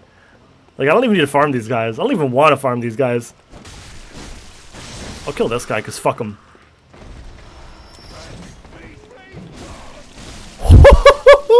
That was some hitbox porn. I feel like both of those attacks should have hit me, and I was just, like, centimeters away. Some fucking hitbox porn. We love that. What do we got here? Dude, this is Saw Spear, man. This is I think Saw Spear might be in my top 3 favorite weapons in the game. I fucking love, like, the moveset of, like, the Saw Spear, Saw Cleaver weapons. But yeah, they're both fucking goated. You missed it. Every time I start a new character, I do a barehanded run to Saw Spear as, like, the start of my character. I kill this wolf barehanded. I go talk to Eileen. I grab the Saw Spear, and then I fight my way back to the lamp. That's like my like christening for every new character. You are safe. Okay, cool. Okay, so this is a new character. But I'm afraid nothing will change my mind. I cannot open the door. Is it? Wait, maybe not. Try to understand my position. I pray for your safety. Wait, it's still ISFGO. What is the trigger for her to switch You are safe. personalities? Okay, so we're not ready yet. I think we need to go to Cathedral Ward before we can, where is it? It's, do you know where Eileen is in the big warehouse? There's, like, that big warehouse with the, there's all the, like, long arm boys and the guys with guns, and you can drop down where the rats are. There's, like, a sewer that runs through it. If you go up to, like, where Eileen is on the rafters, there's a corpse that's hanging from chains, and if you cut that down, one of those corpses hanging from chains has the Saw Spear.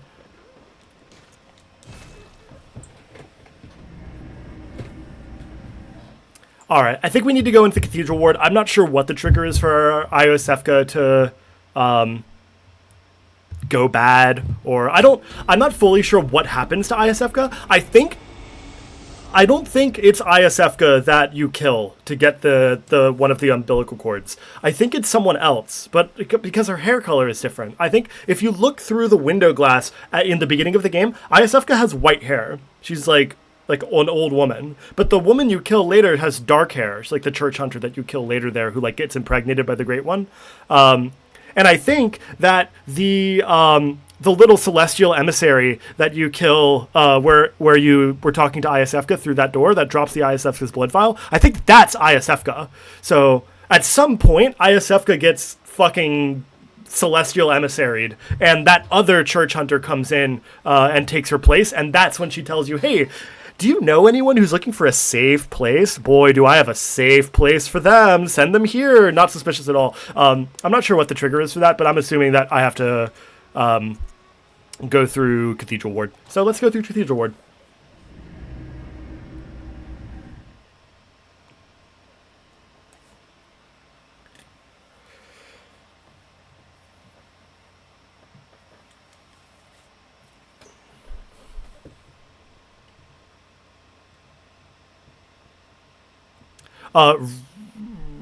Okay, no. I'm trying to figure out. I think I'm all good side quest wise for now. Oops.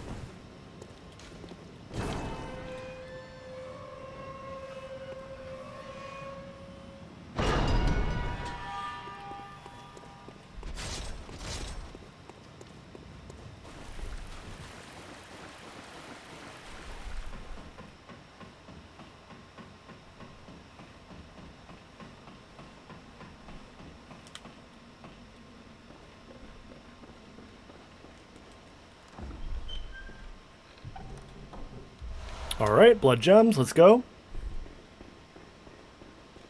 Alright, cutscene. Cathedral Ward cutscene. This Odin Chapel is such an interesting location. It's emphasized so much. There's, like, so much done to, like, set it apart and to make it memorable, but you don't really know why. And if you're just playing the game through, you won't know why. But of course, formless Odin is, like, dwelling here or whatever. And when you get Adrian if you leave Adrian here, which we're going to do, Odin will like come down and impregnate her, of course, and she'll give birth to a baby great one in the sewers, and that's where you get the third umbilical cord. There's actually 4 of them, which is fucking wild. And hey, it's our good friend. You must be a hunter. very sorry. The incense must have masked your scent. This is another time where like hunters having a smell, a specific smell is brought up. These hunts have everyone all locked up inside, waiting for it to end. It always does, always has, you know, since forever. But it won't end nicely, not this time.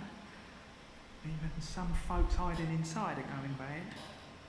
Screams of women folk, the stench of blood, the snarls of beasts. None of them's too uncommon now. Yarnum's done for, tell ya.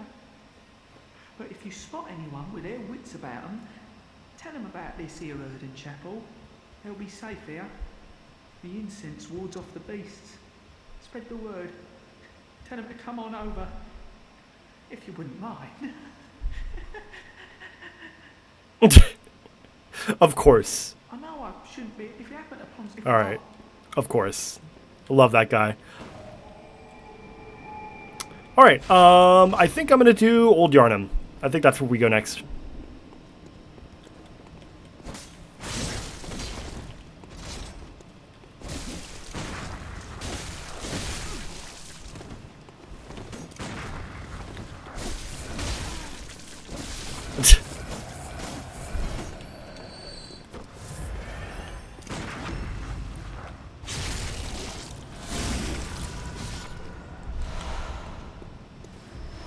All right, I think for a lot of new players, this would be your first sort of encounter with, like, wait, what the fuck is going on? Moments here with the invisible amygdala. I'm gonna get picked up by it just to have some footage of what it looks like. But like, you can kind of see that there like might be something there. And like, what the fuck was that? I think if you're a new player, that would be your first sort of like, wait, what the fuck is going on moment. And I'm gonna wear the top hat.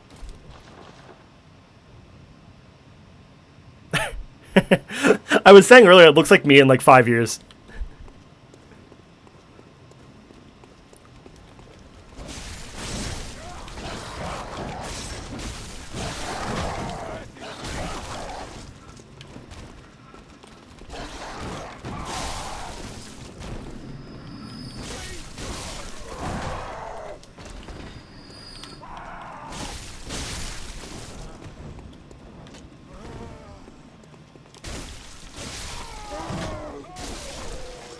Easy peasy. All right.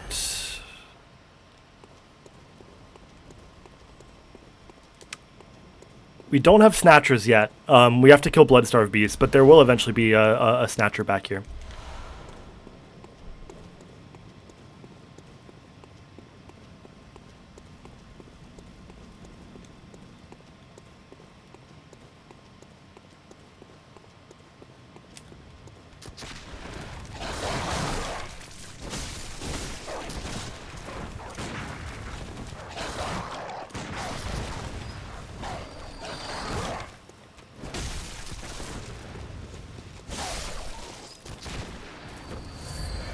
Homa needs to work on his aim.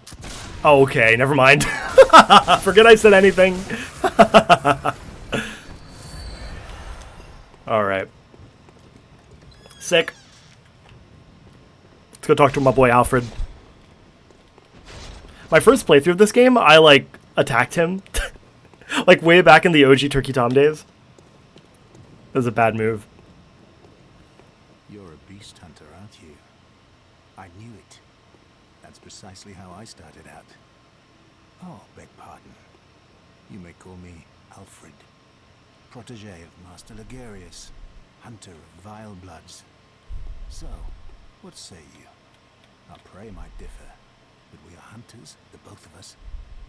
Why not cooperate and discuss the things we've learned? Oh, very good. Very good indeed. Take this to celebrate our acquaintance.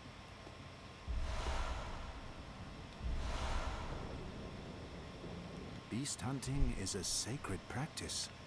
May the good blood guide your way. There must be oodles for... Go on. Just tell me what piques your interest.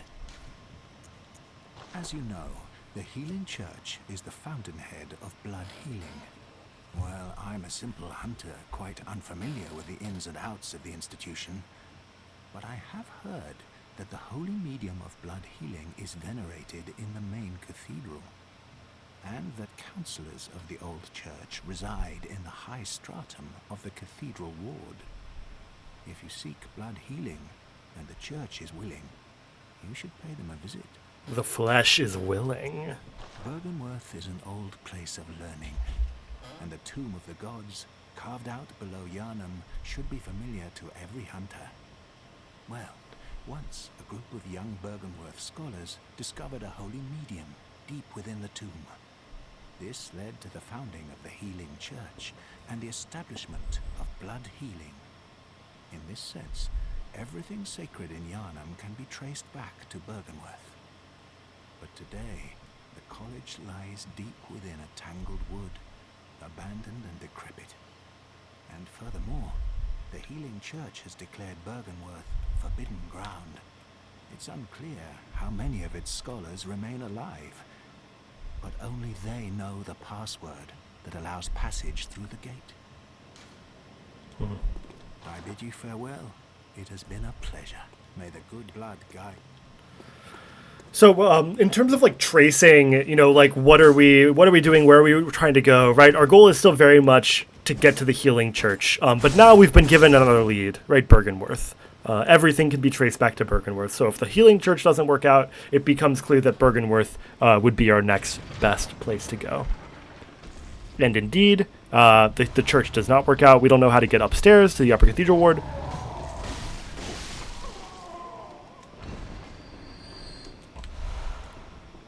All right.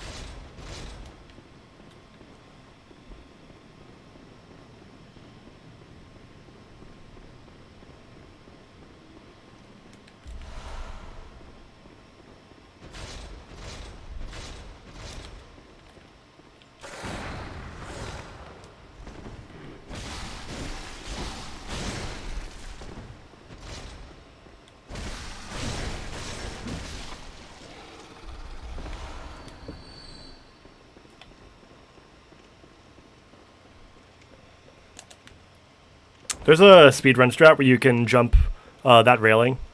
Saves quite a bit of time. But I don't remember the timing.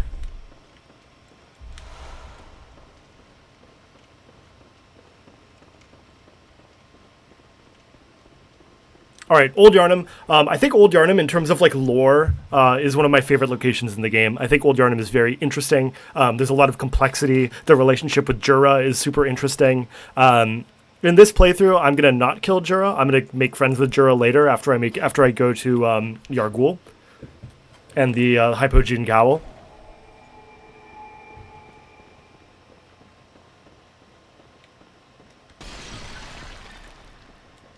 So that's the plan. All right, setup for... I don't need that. I need fire paper, I need pungent blood cocktail, and we'll get beast blood pellets later. Oh, I don't need to do that. Okay. So, Old Yharnam, right? So you open this church thing, you go down, you go into this like weird sort of stock room, and you end up at this big gate. The town is long abandoned, hunters not wanted here. And of course, we're going to ignore that and go in.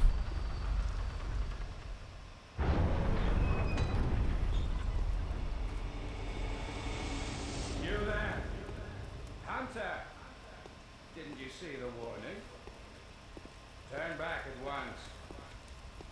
Old Yharnam, burned and abandoned by men, is now home only to beasts. They are of no harm to those about. Turn back, or the hunter will face the hunt. So the beasts here look remarkably different from a lot of the other beasts, right? You have these little tiny beast boys, and then you have the robed beast women.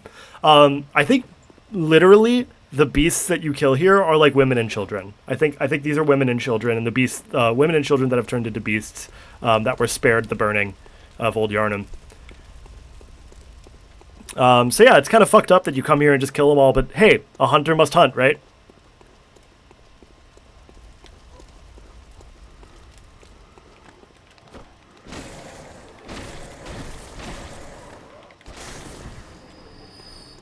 Old Yarnum is definitely a DPS check. Just the whole area, the whole way that this map is designed. It's have you upgraded your weapon enough? So one of my goals right now is just to get some more blood gems or bloodstone shards and upgrade my weapon.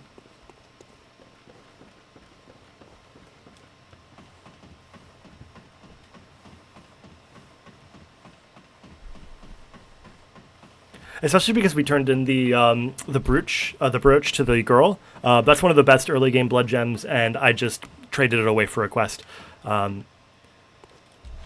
So I'm definitely going to want some pretty good DPS going into Bloodstarved Beast. I think Bloodstarved Beast is either one of the easiest boss fights in the game or one of the hardest boss fights in the game, depending on have you been keeping up with your upgrades, have you been leveling efficiently, and I'm definitely not leveling efficiently.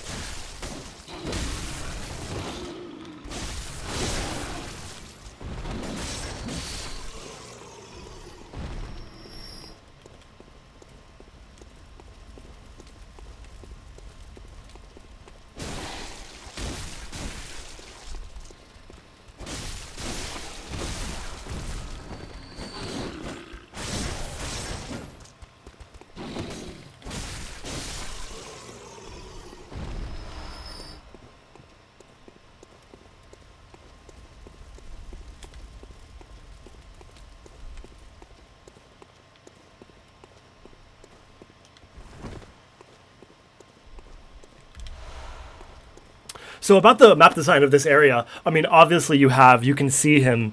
There is Jura up there on the tower with his minigun. That is going to be like the defining landmark of the first half of Old Yarnum.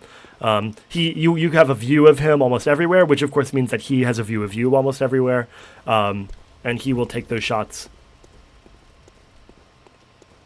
You are a skilled hunter, adept, merciless, half-cut with blood, as the best hunters are. Which is why I must stop you, and now... Oh god. Mercy.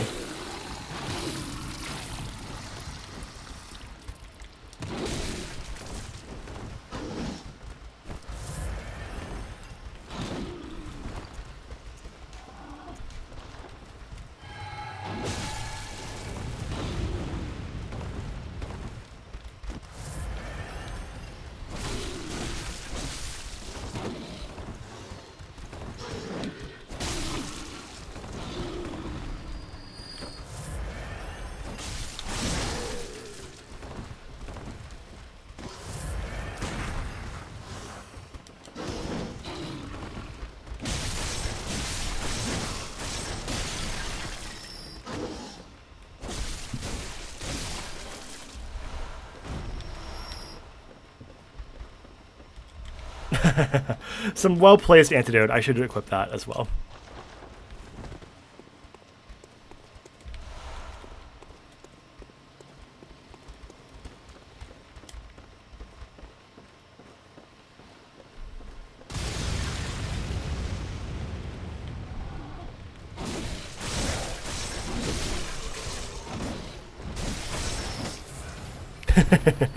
Heart antidote. Love that. Ow, we're fine. We're fine. This is totally fine. It's just antidote, damn it. That's fine. We'll take it. What's up, birds? Oh, gross! Oh, gross. Ah, gross. Oh. Gross. 100% a death trap. Oh, easily. I've never... Some people swear by the axe. I've never been able to get into the axe. Oh, yes, dude. That, like, disciplined daddy putting those crows back in their place, whipping them into shape. That's the way.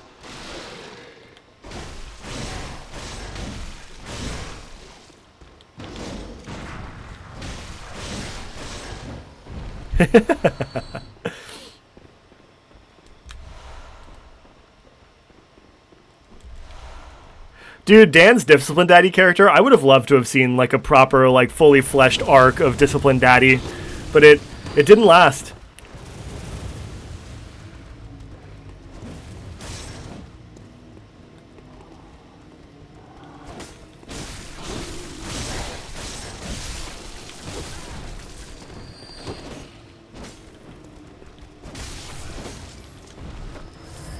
Wasted potential. Is he getting hit by the fire? Okay, he got out of it. I don't want to kill him. I'm gonna leave him. Another thing that I do every time I'm here, there's like no point. Oh shit, Randy, thank you for hanging. Thanks for the vibes, thanks for the memes. I'll have a creamy stream, and you know I'll be back next week. So yeah, maybe I'll see you then. Take it easy, cowboy.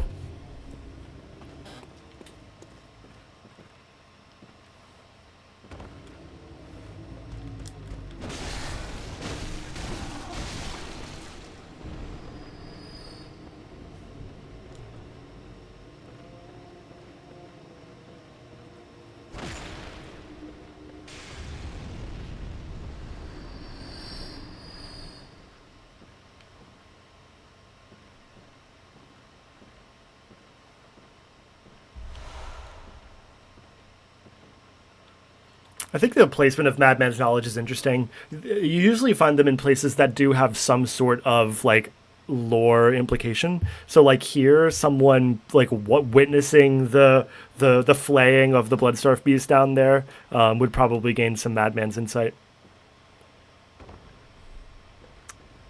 All right, so the goal here, I'm trying to get that item over there. It's not the easiest.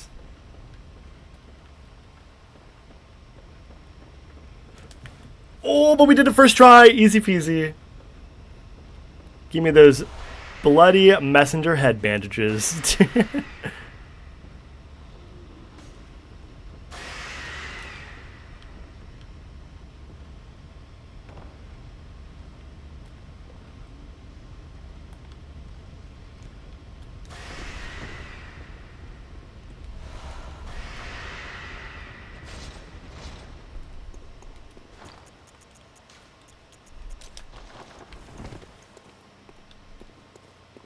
Cool.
Okay, so as we move into the second half of this map, So the Bloodstarved Beast is in there, right? We can already see the boss fight from where we're going. I think that's one of the amazing things about a Bloodborne level design, just the way that everything is like stacked on top of each other. It's so vertical that you can see where you're going, where you've been, etc. Like there's the bridge that we climbed up on, or that we started the game from, or the start of the level from.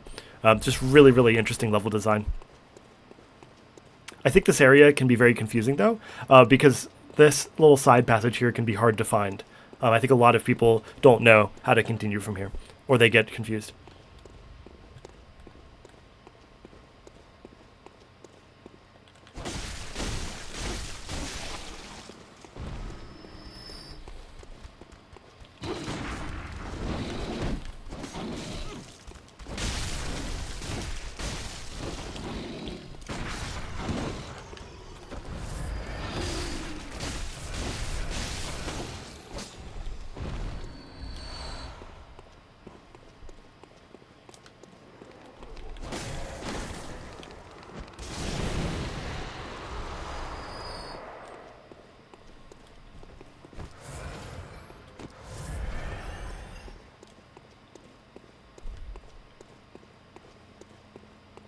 It's so quiet in this section.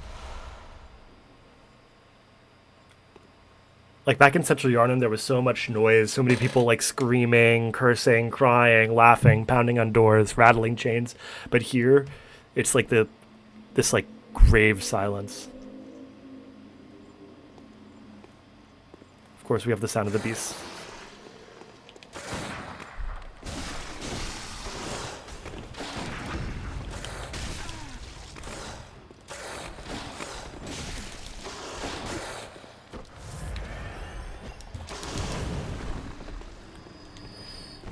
Whew, a little tense there for a second. We're fine.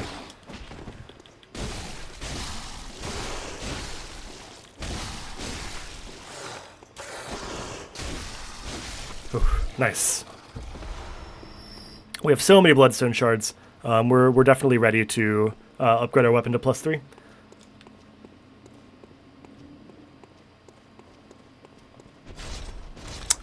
What does the door say over here? I'm actually curious what the gate says to Yargul.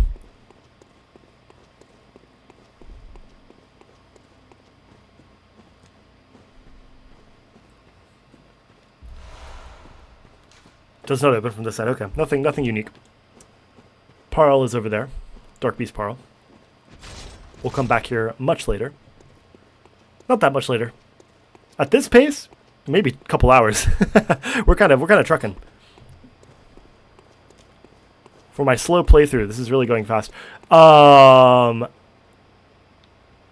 That is the Great Bridge, is it not? That's the Great Bridge. That's Old Yarn, or that's a Cathedral Ward, no? No, that's Cathedral Ward. There's Cathedral Ward up there, right? It's all vertical. It's all stacked, right? So there's Cathedral Ward up there. There's Central Yarnum where you start the game.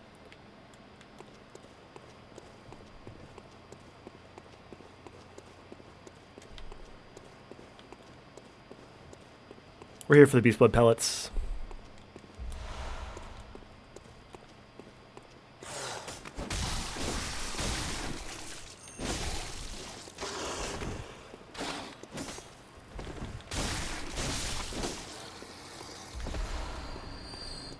I don't mind the shards, but I would love some vials, man. I would love some blood vials. It'll be fun.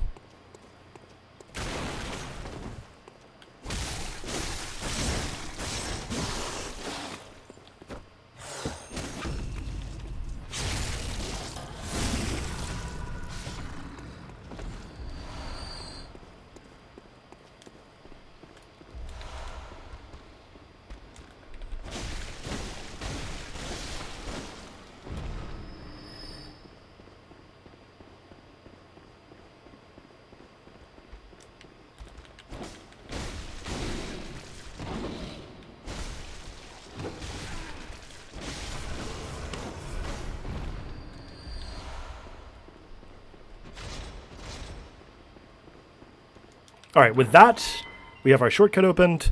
I'm going to go back to the dream and level up. Upgrade my weapon. And then we're going to go kill a Bloodstarved Beast.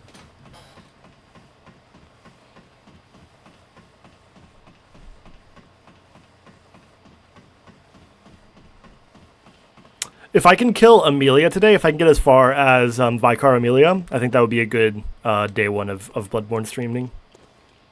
We will see. We'll see if I've got that dog in me. We'll see if I got enough of that dog in me to make it that far. We'll see. I'm feeling pretty good so far. But yeah.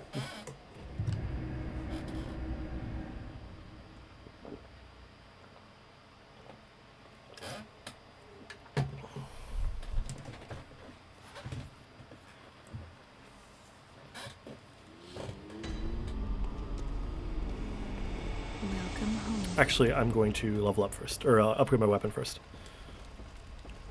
The moon is close. It will be a long hunt tonight. If the beasts loom large and threaten to crush your spirits, seek a holy chalice, as every hunter before you has. A holy chalice will reveal the tomb of the gods, where hunters partake in communion.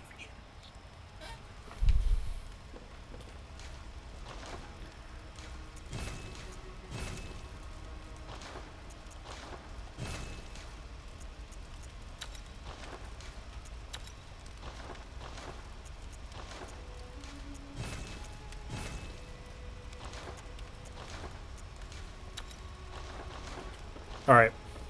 We are much stronger now. Welcome. Very well. Okay. 18 Arcane. We're done with Arcane. I'll get some Vitality. And I think I'll just crush some of these and get some little nummies. Level up a few more times.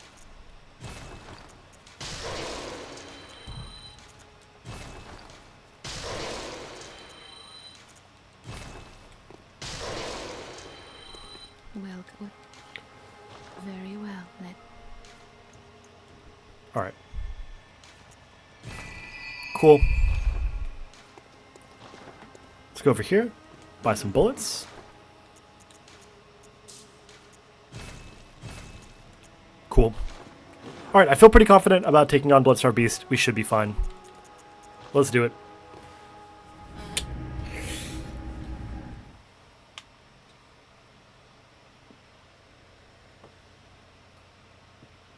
Ugh.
Cool.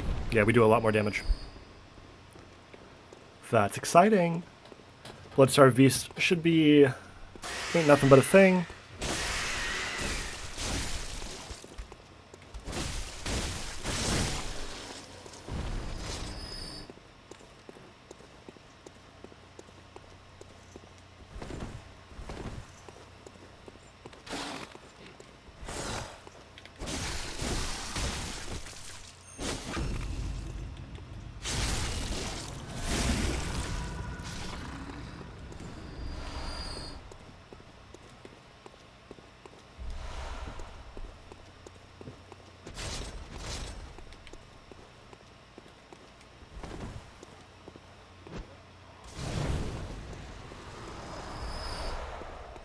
Cool. This area is really wide, and there's actually like quite a few enemies in here, but there's really just no reason to do anything but fight the Bloodstar Beast. I'm gonna do the speedrun strat. and just kill this boss.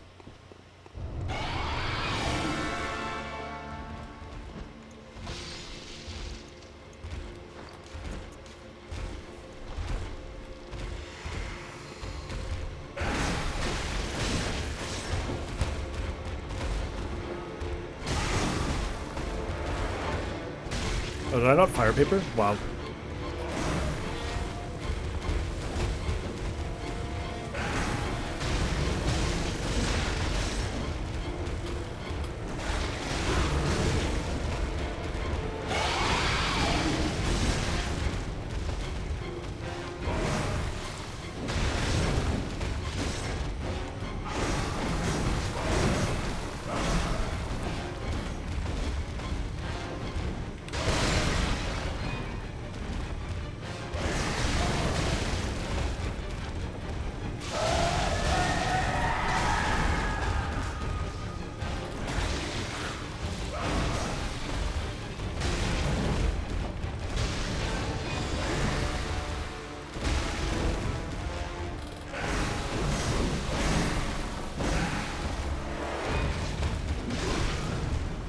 All right.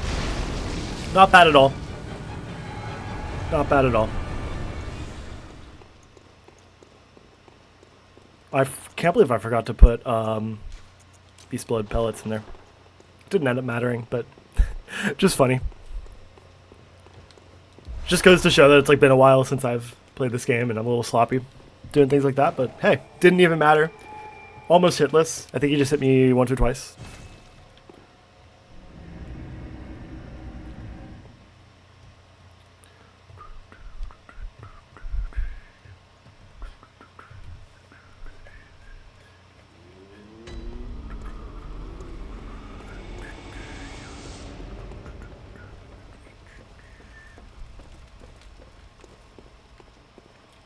Welcome home, good hunter.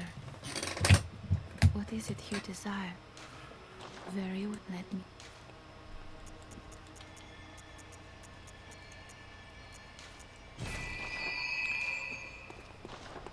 All right.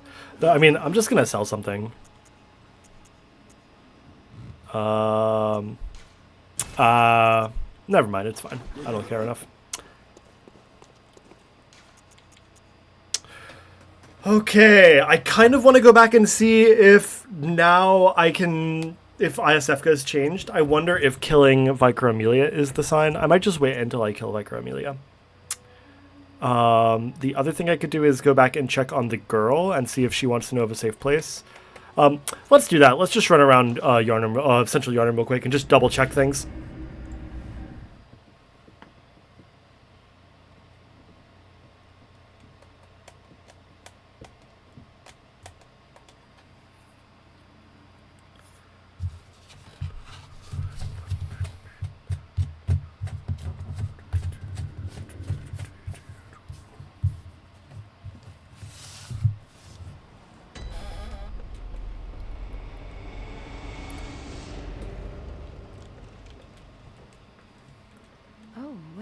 Yep, okay, things have changed. Splendid. Let me ask you a small kindness. You're soon off to hunt, I presume?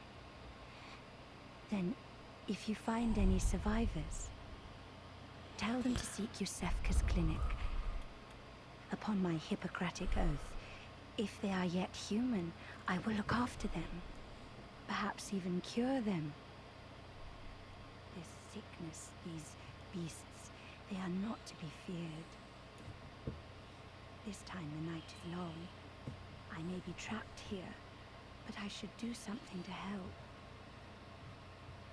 I'll even offer a reward for your cooperation. Tempted? Well, off you go then.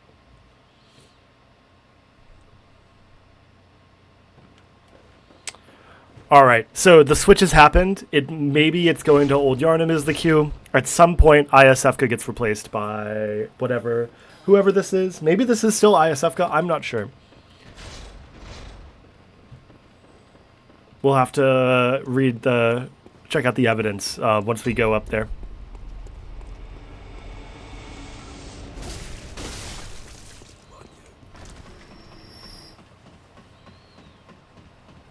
check on Gilbert.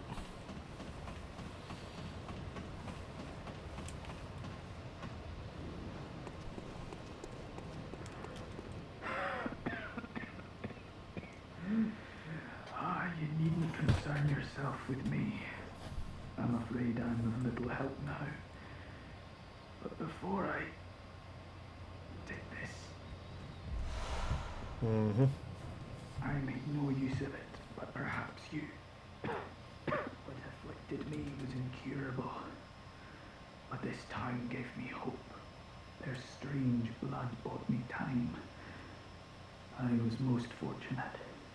Unharmed by the plague of beasts. I can even die human. Poor Gilbert.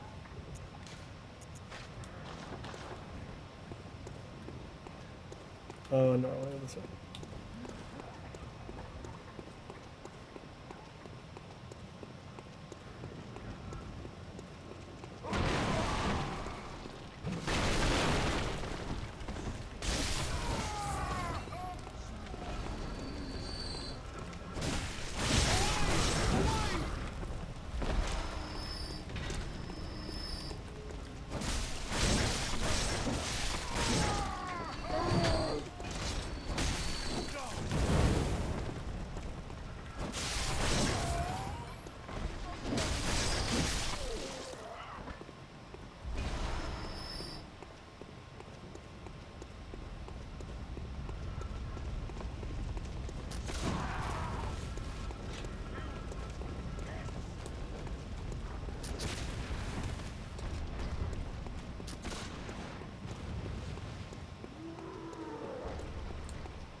I might have fucked something up here. Let's go fight the boar. I wonder if she went on her own.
Yes, okay. There's the red messenger ribbon.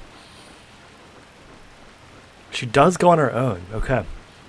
Interesting. So, the girl, right, we gave her mom's brooch.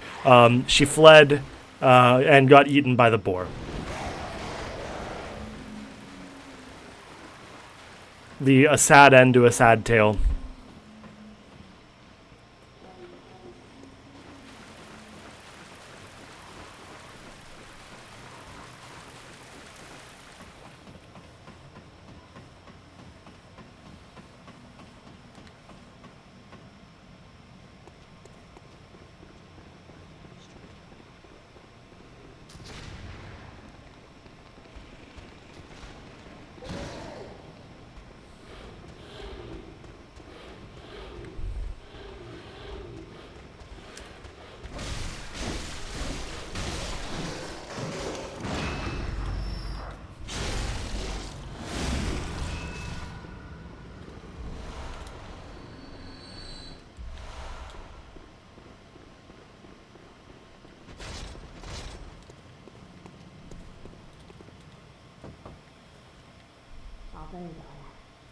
But if you want to cut off your arse, it's the ending. You're obligated to help me, you hear? So what you do? Are you going to tell me you're not?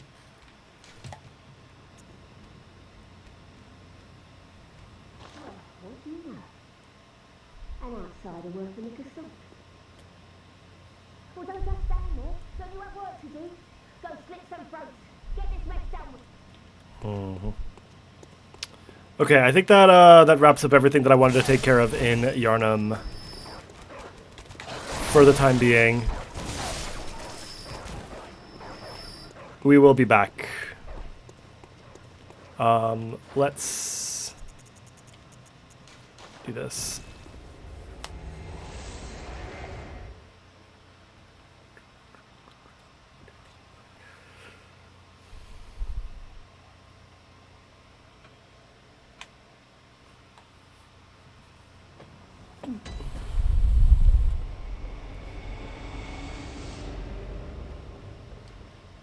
Oh, hello.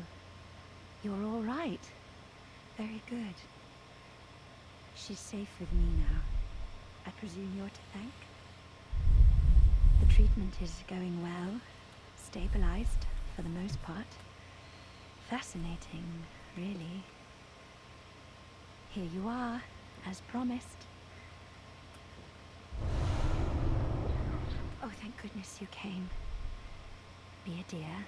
Find me some more.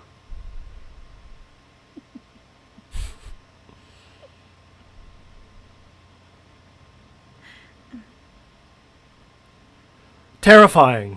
There may yet be humans out there.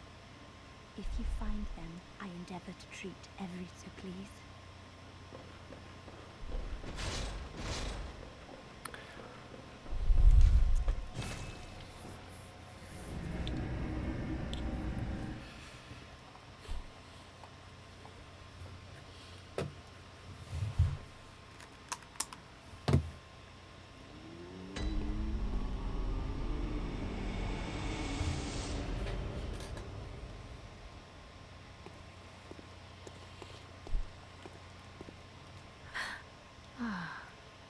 Welcome home, good hunter.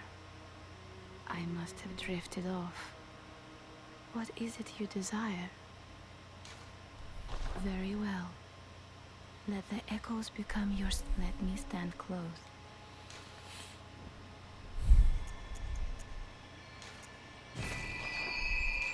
All right. Cathedral Ward. Let's do it.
All right, I want to go get the monocle, the monocular, and the blood gems that are on the like pavilion.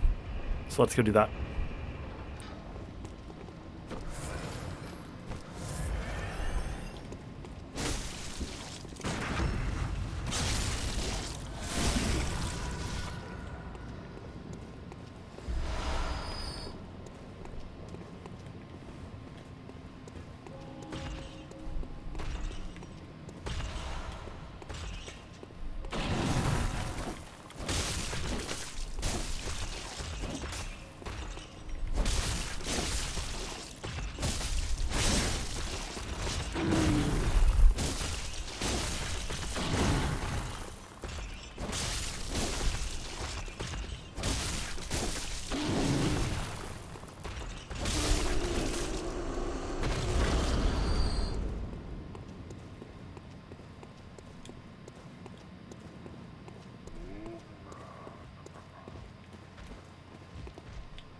There we go.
Okay, Cathedral Ward.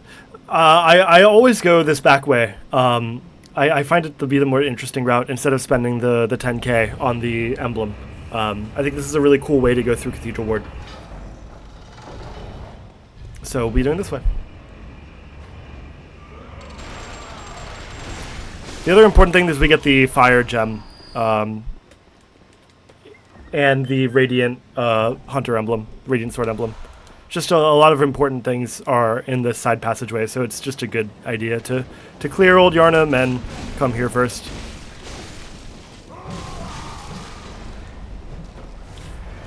Duh. Okay.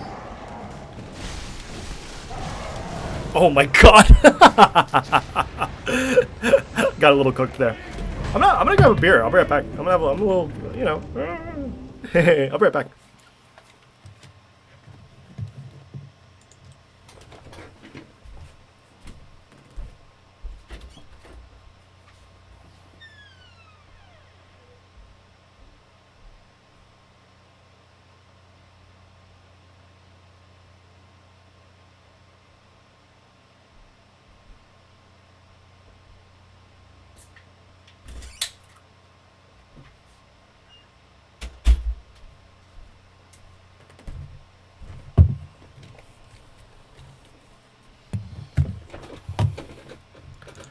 All right, we're back.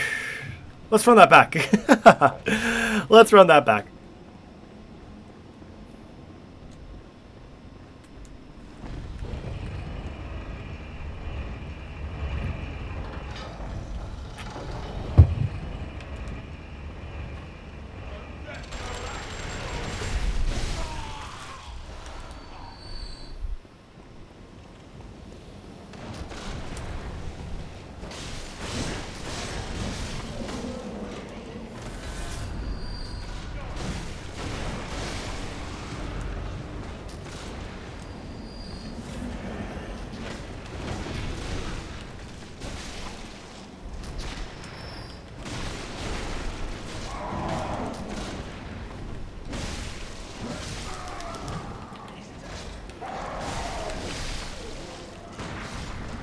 Nice.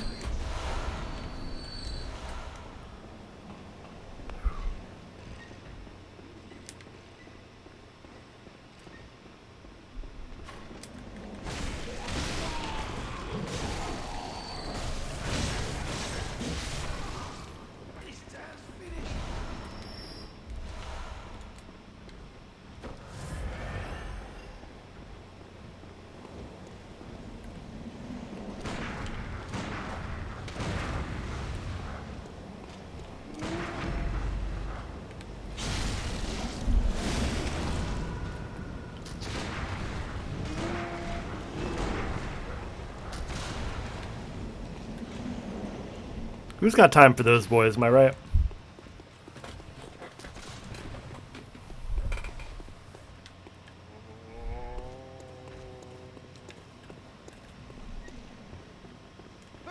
And I felt okay using all my bullets there because the guys up here dropped so many bullets that I knew that I could afford to spend a few.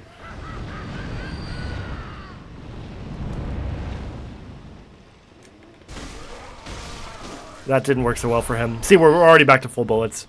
So that was not that big of a loss. Great.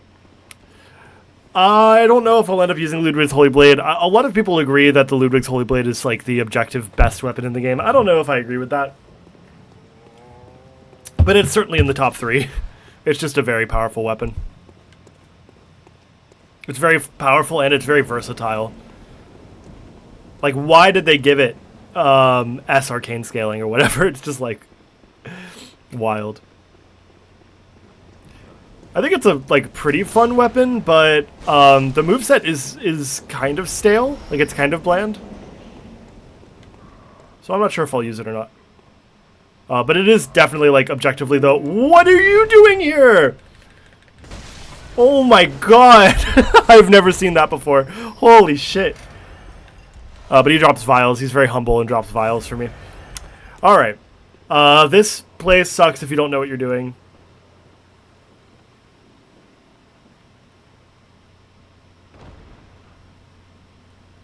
And it looks scary, but you can just drop down without healing. Okay, so Abandoned Hunter Workshop. The Abandoned Old Workshop. So this is the Hunter's Dream, right? This is the real-life version of the dream. FromSoft loves doing this. Firelink Shrine, the Distant Manor in Elden Ring,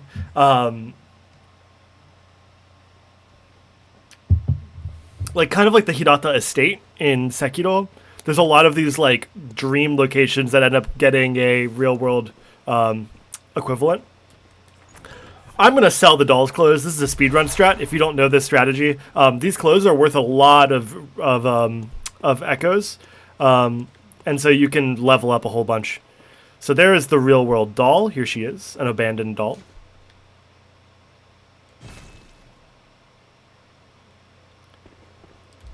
And we get our first third of umbilical cord. I'm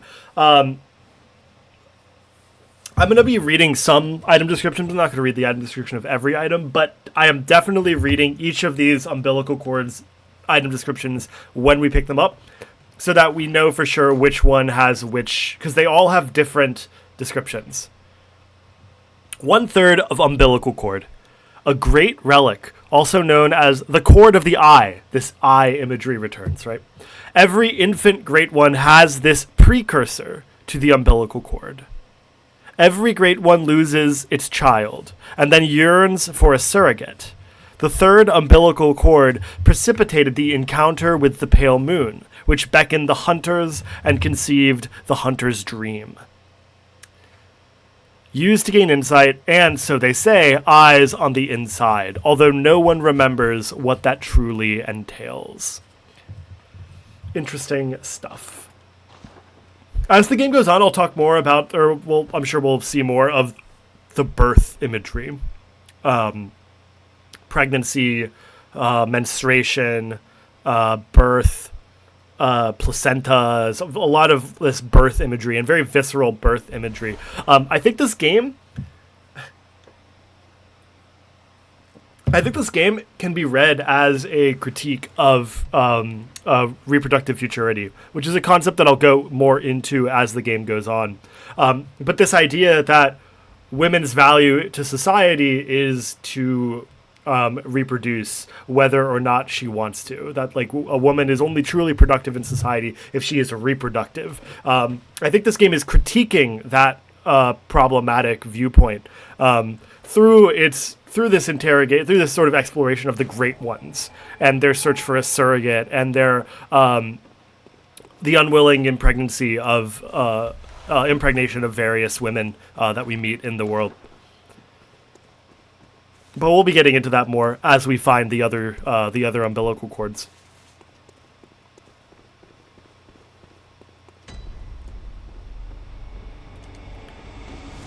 in any case.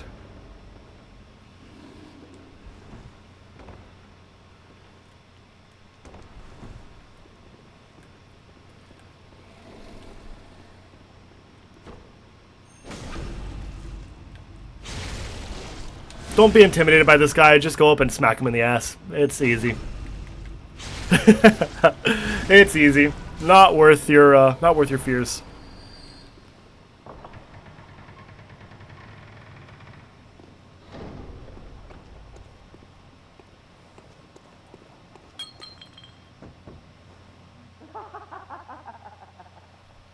A night of curses. A night to remember. What you say, friend?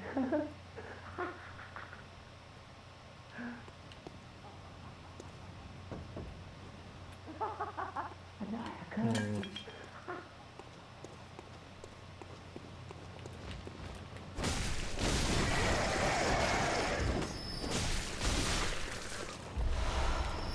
Will I wear the rumpled hat? How does that look? Nah. We gotta go with the top hat for now. I'm not sure what my style is gonna be for this character.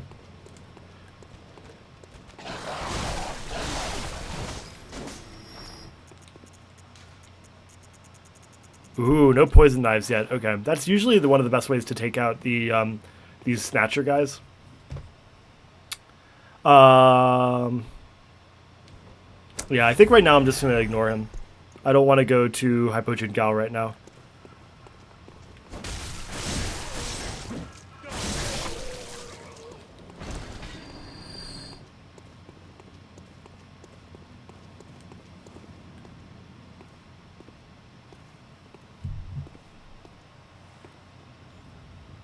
These brain suckers with the hats are some of the most dangerous enemies in the game. You just have to respect them. Because they will fuck your shit up.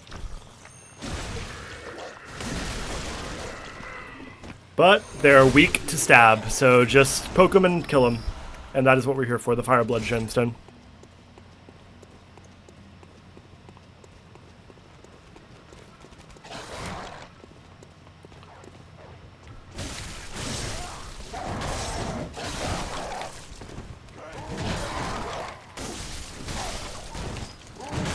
Shit.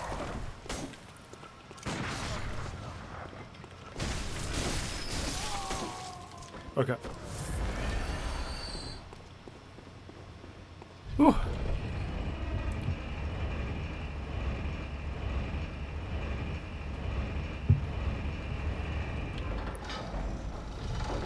Real quick, I just want to check this elevator for hidden passageways.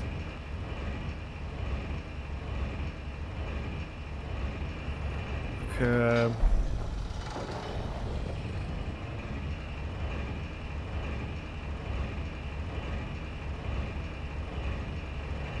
Okay, looks clear.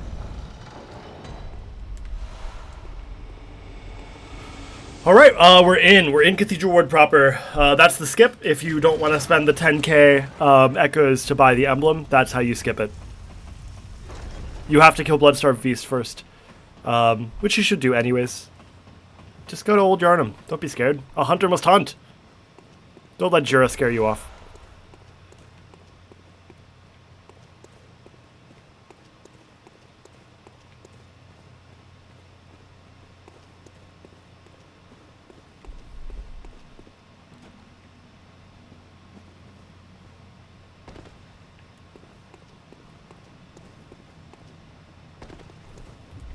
Yeah, cool.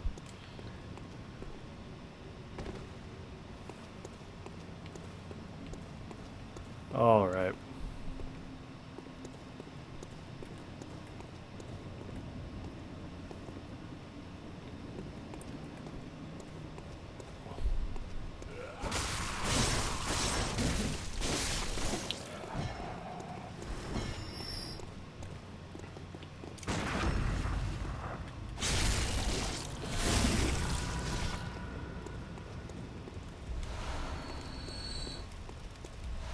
There is actually a use for the wooden shield.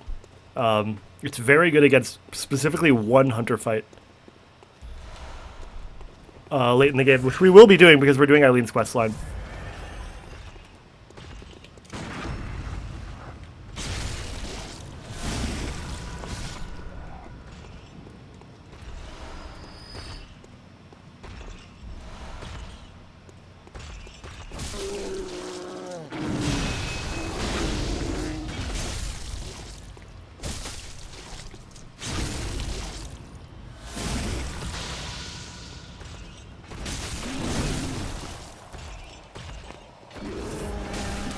Fuck!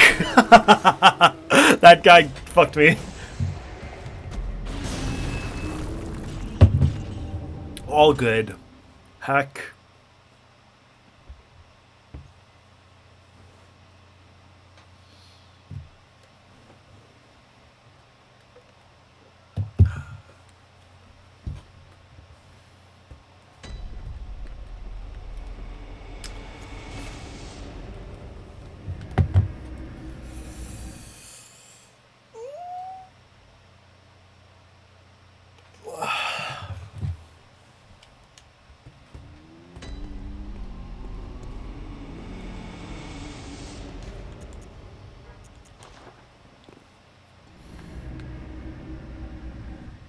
Oh, I need to give her the the tear stone brooch.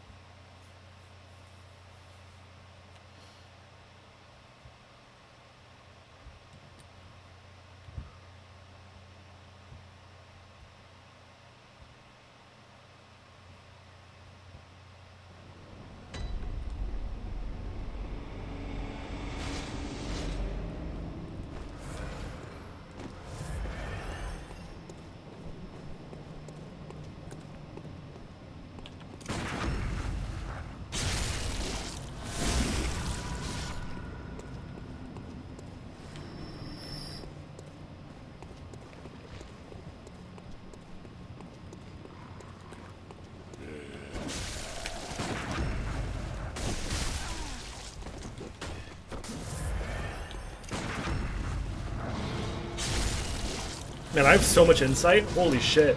These guys already have their alternate movesets.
Punished.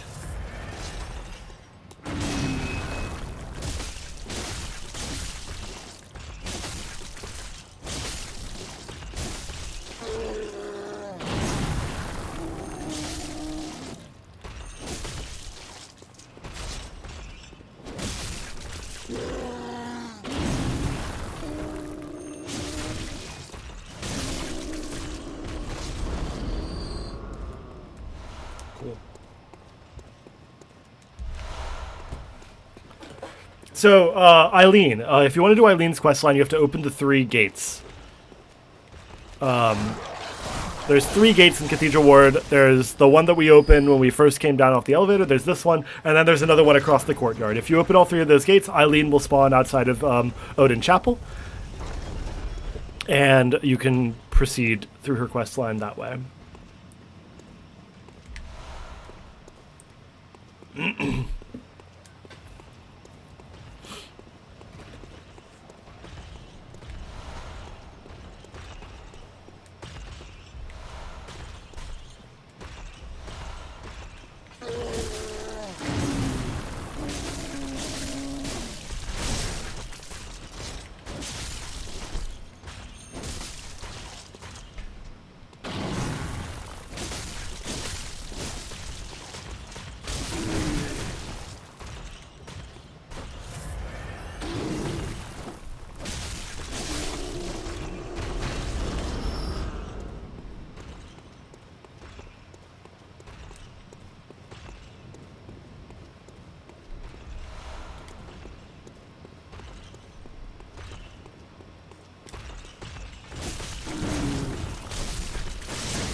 Sick. I was like, I don't think he's gonna hit me. I think I'm gonna do this charge attack and this attack's gonna go over me, and then it did. That was cool.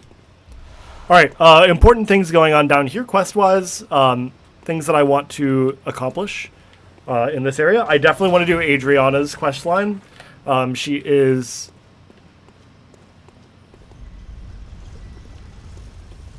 down here, so we're gonna go do that.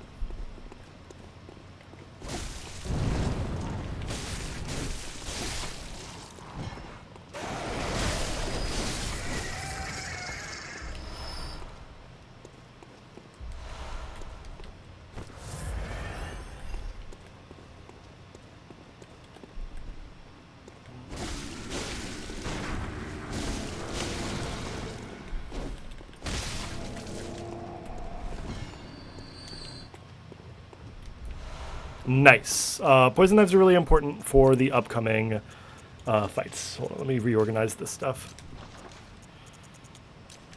All right.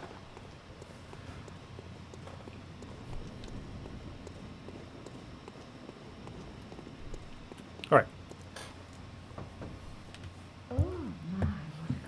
Another hunters smell a certain way.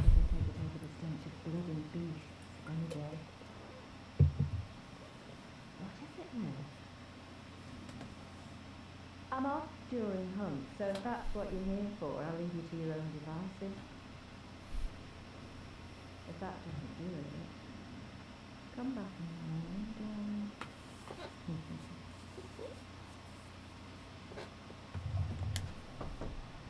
Oh, thank goodness.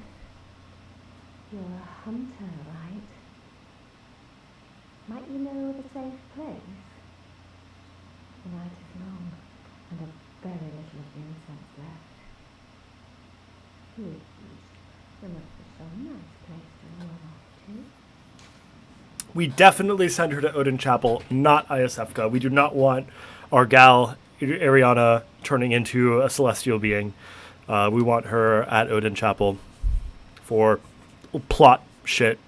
Oh, thank you. She's gonna die either way. Bad news, chat.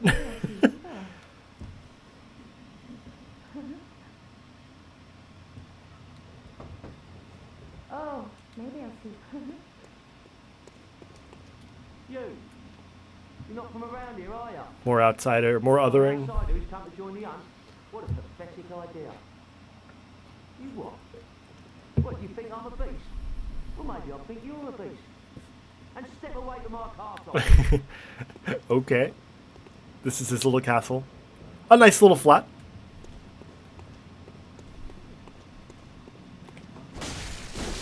It's super easy to die in this alleyway because there's snipers, there are powerful enemies, and there are dudes hiding around every corner. But that guy with the grate is who you want to get rid of. But we should be fine.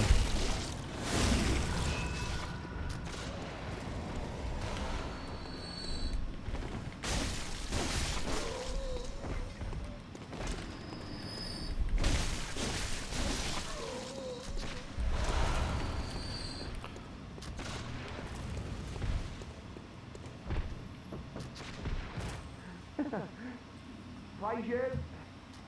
Praise the old damn church. And then the best of luck hunting. Best luck of all.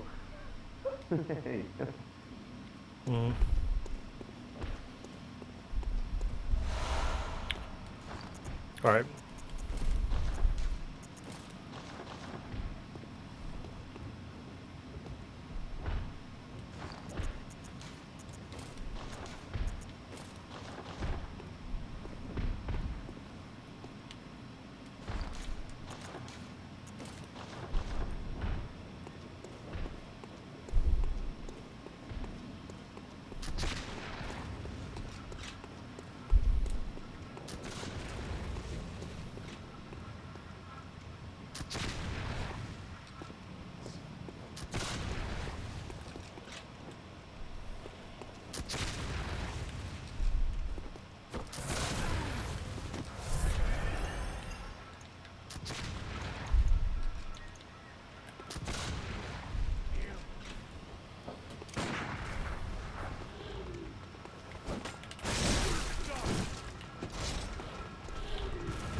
Wasn't even worried.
Fuck.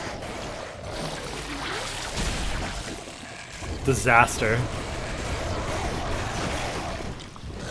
Well, so much for my insight.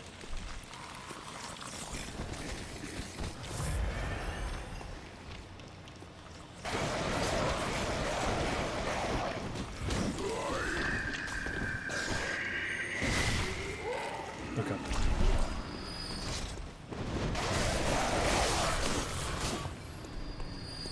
Totally fine.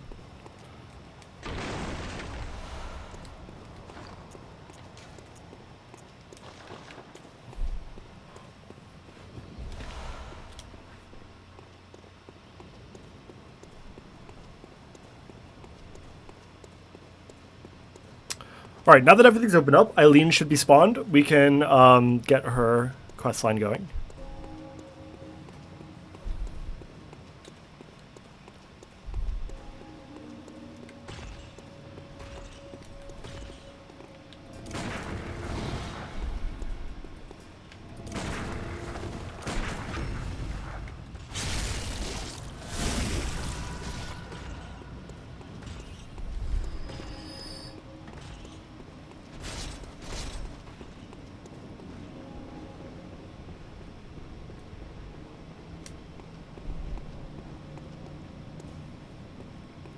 Oh, hello there.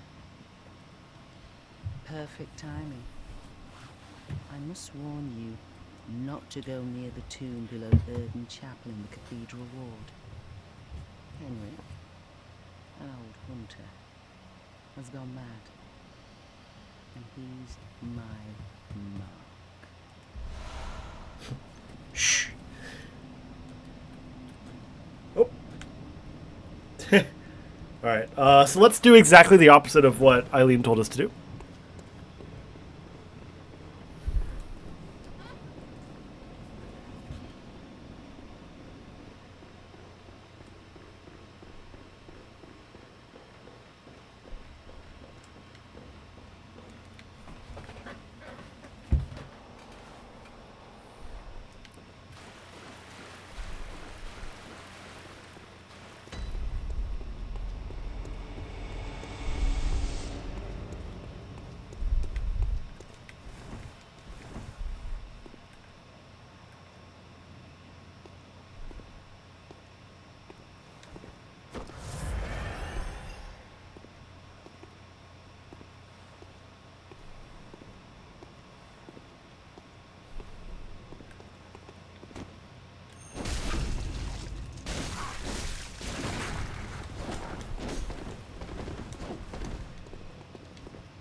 That wasn't necessary of you, but you have my thanks.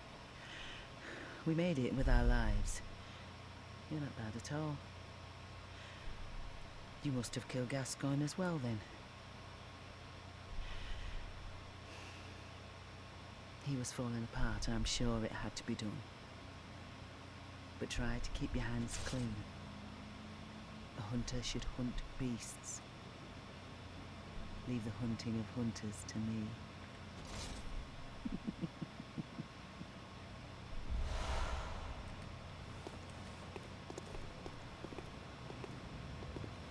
Where does she go? I've never seen her walk away like that. I'm gonna follow her.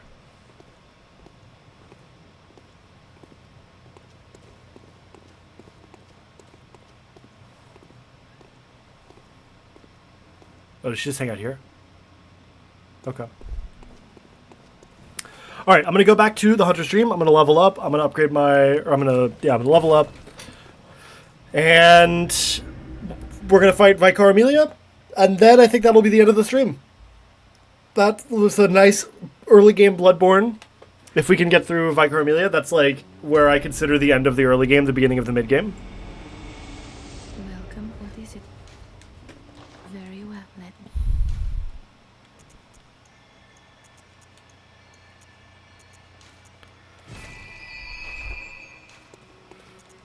What? What is this?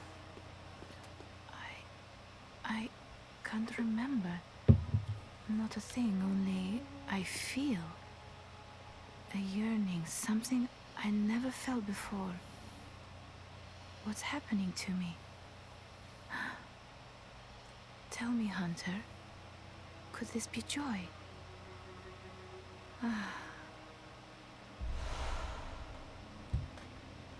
Welcome home. What is it? Cool. A really cute side quest, in my opinion.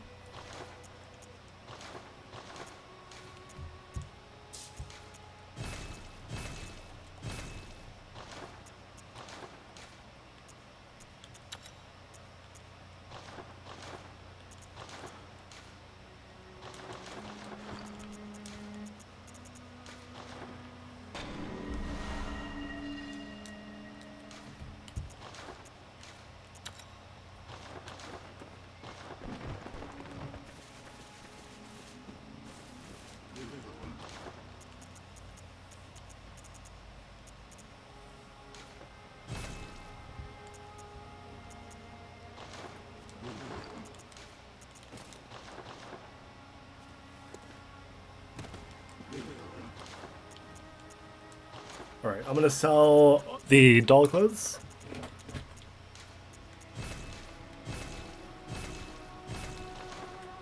Look at that, 35K. Welcome. What is it? Very well. Let me.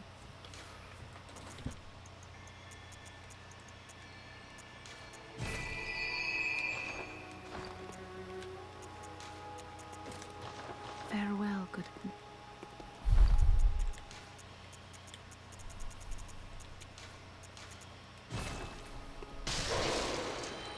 Welcome. What? Very well.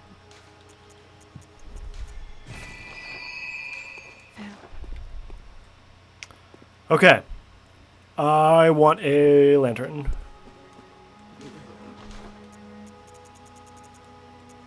They not sell it yet? Oh, they do. It's 2K. Okay.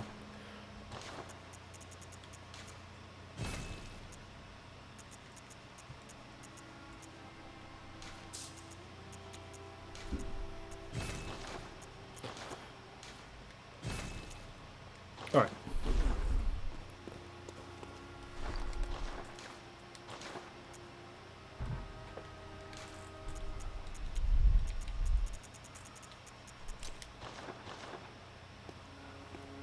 Okay.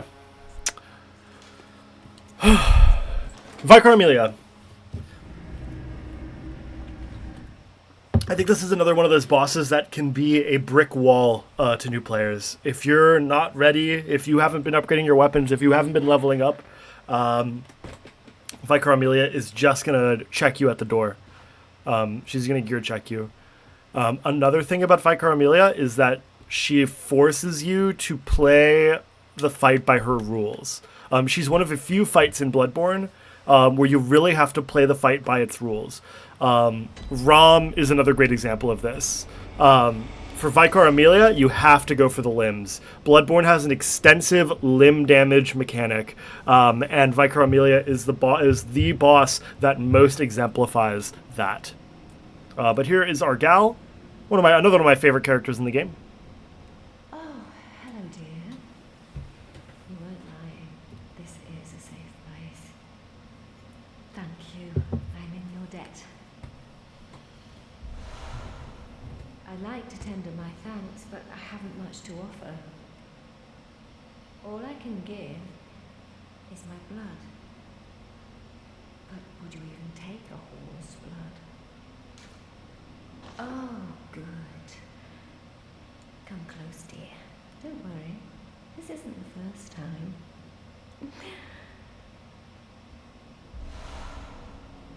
Alright, Ariana's blood. Oh, hello. Sorry, but I'm Melissa. Oh, kind hunter. Thank you. Well, she actually talks to me. Well, only now and then, and she don't mince words. But she's a kind one. I can tell. A good woman.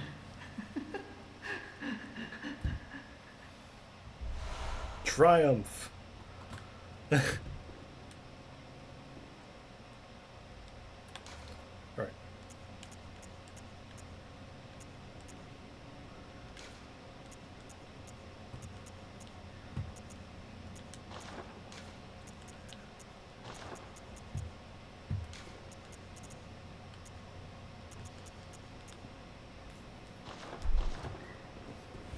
Alright, let's do it.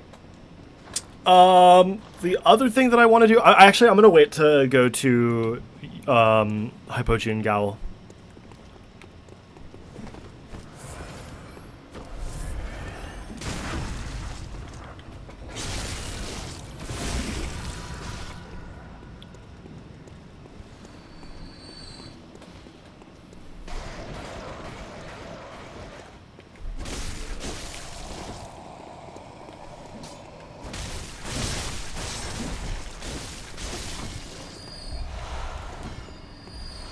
I think we're way over. We're really strong. I don't think we're going to have any problem with Vicar Amelia. But, again, she really is one of those fights that you have to play by her rules.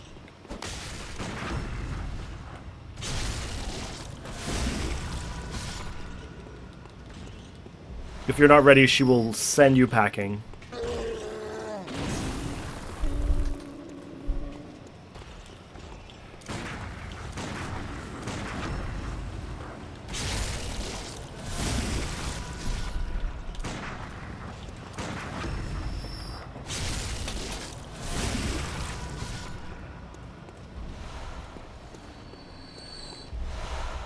All right.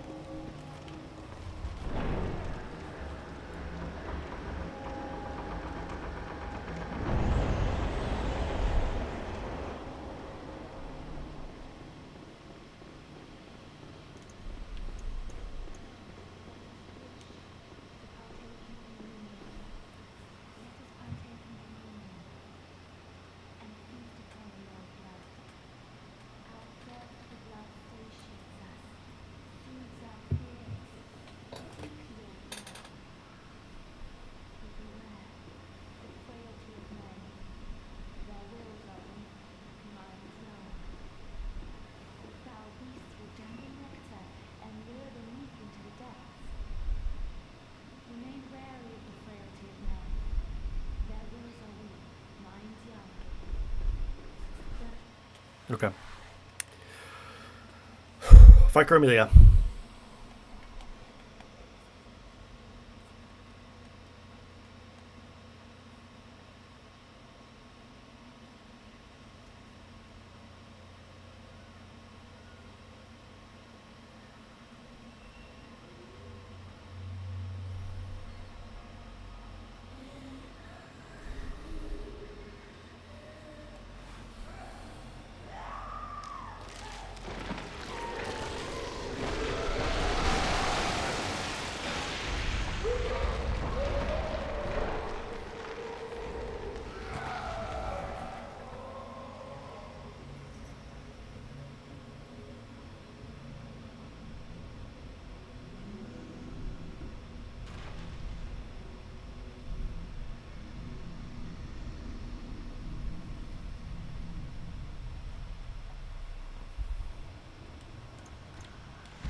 Yep, it's that easy. If you play it by the rules, it's that easy.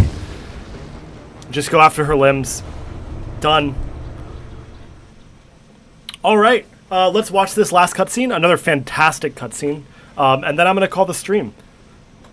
Let's watch this.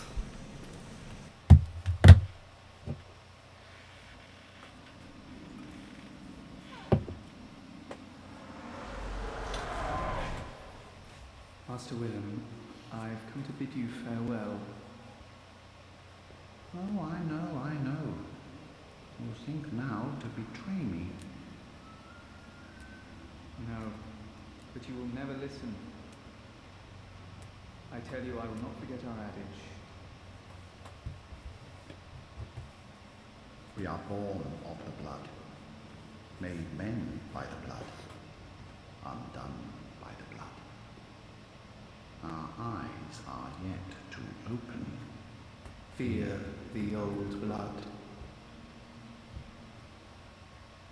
I must take my leave.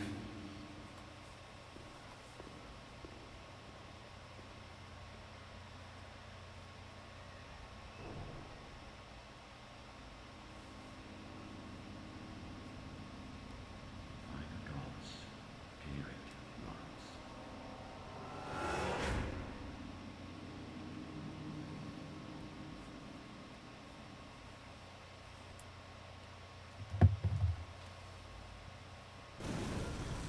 All right. And with that, I'm going to call it there.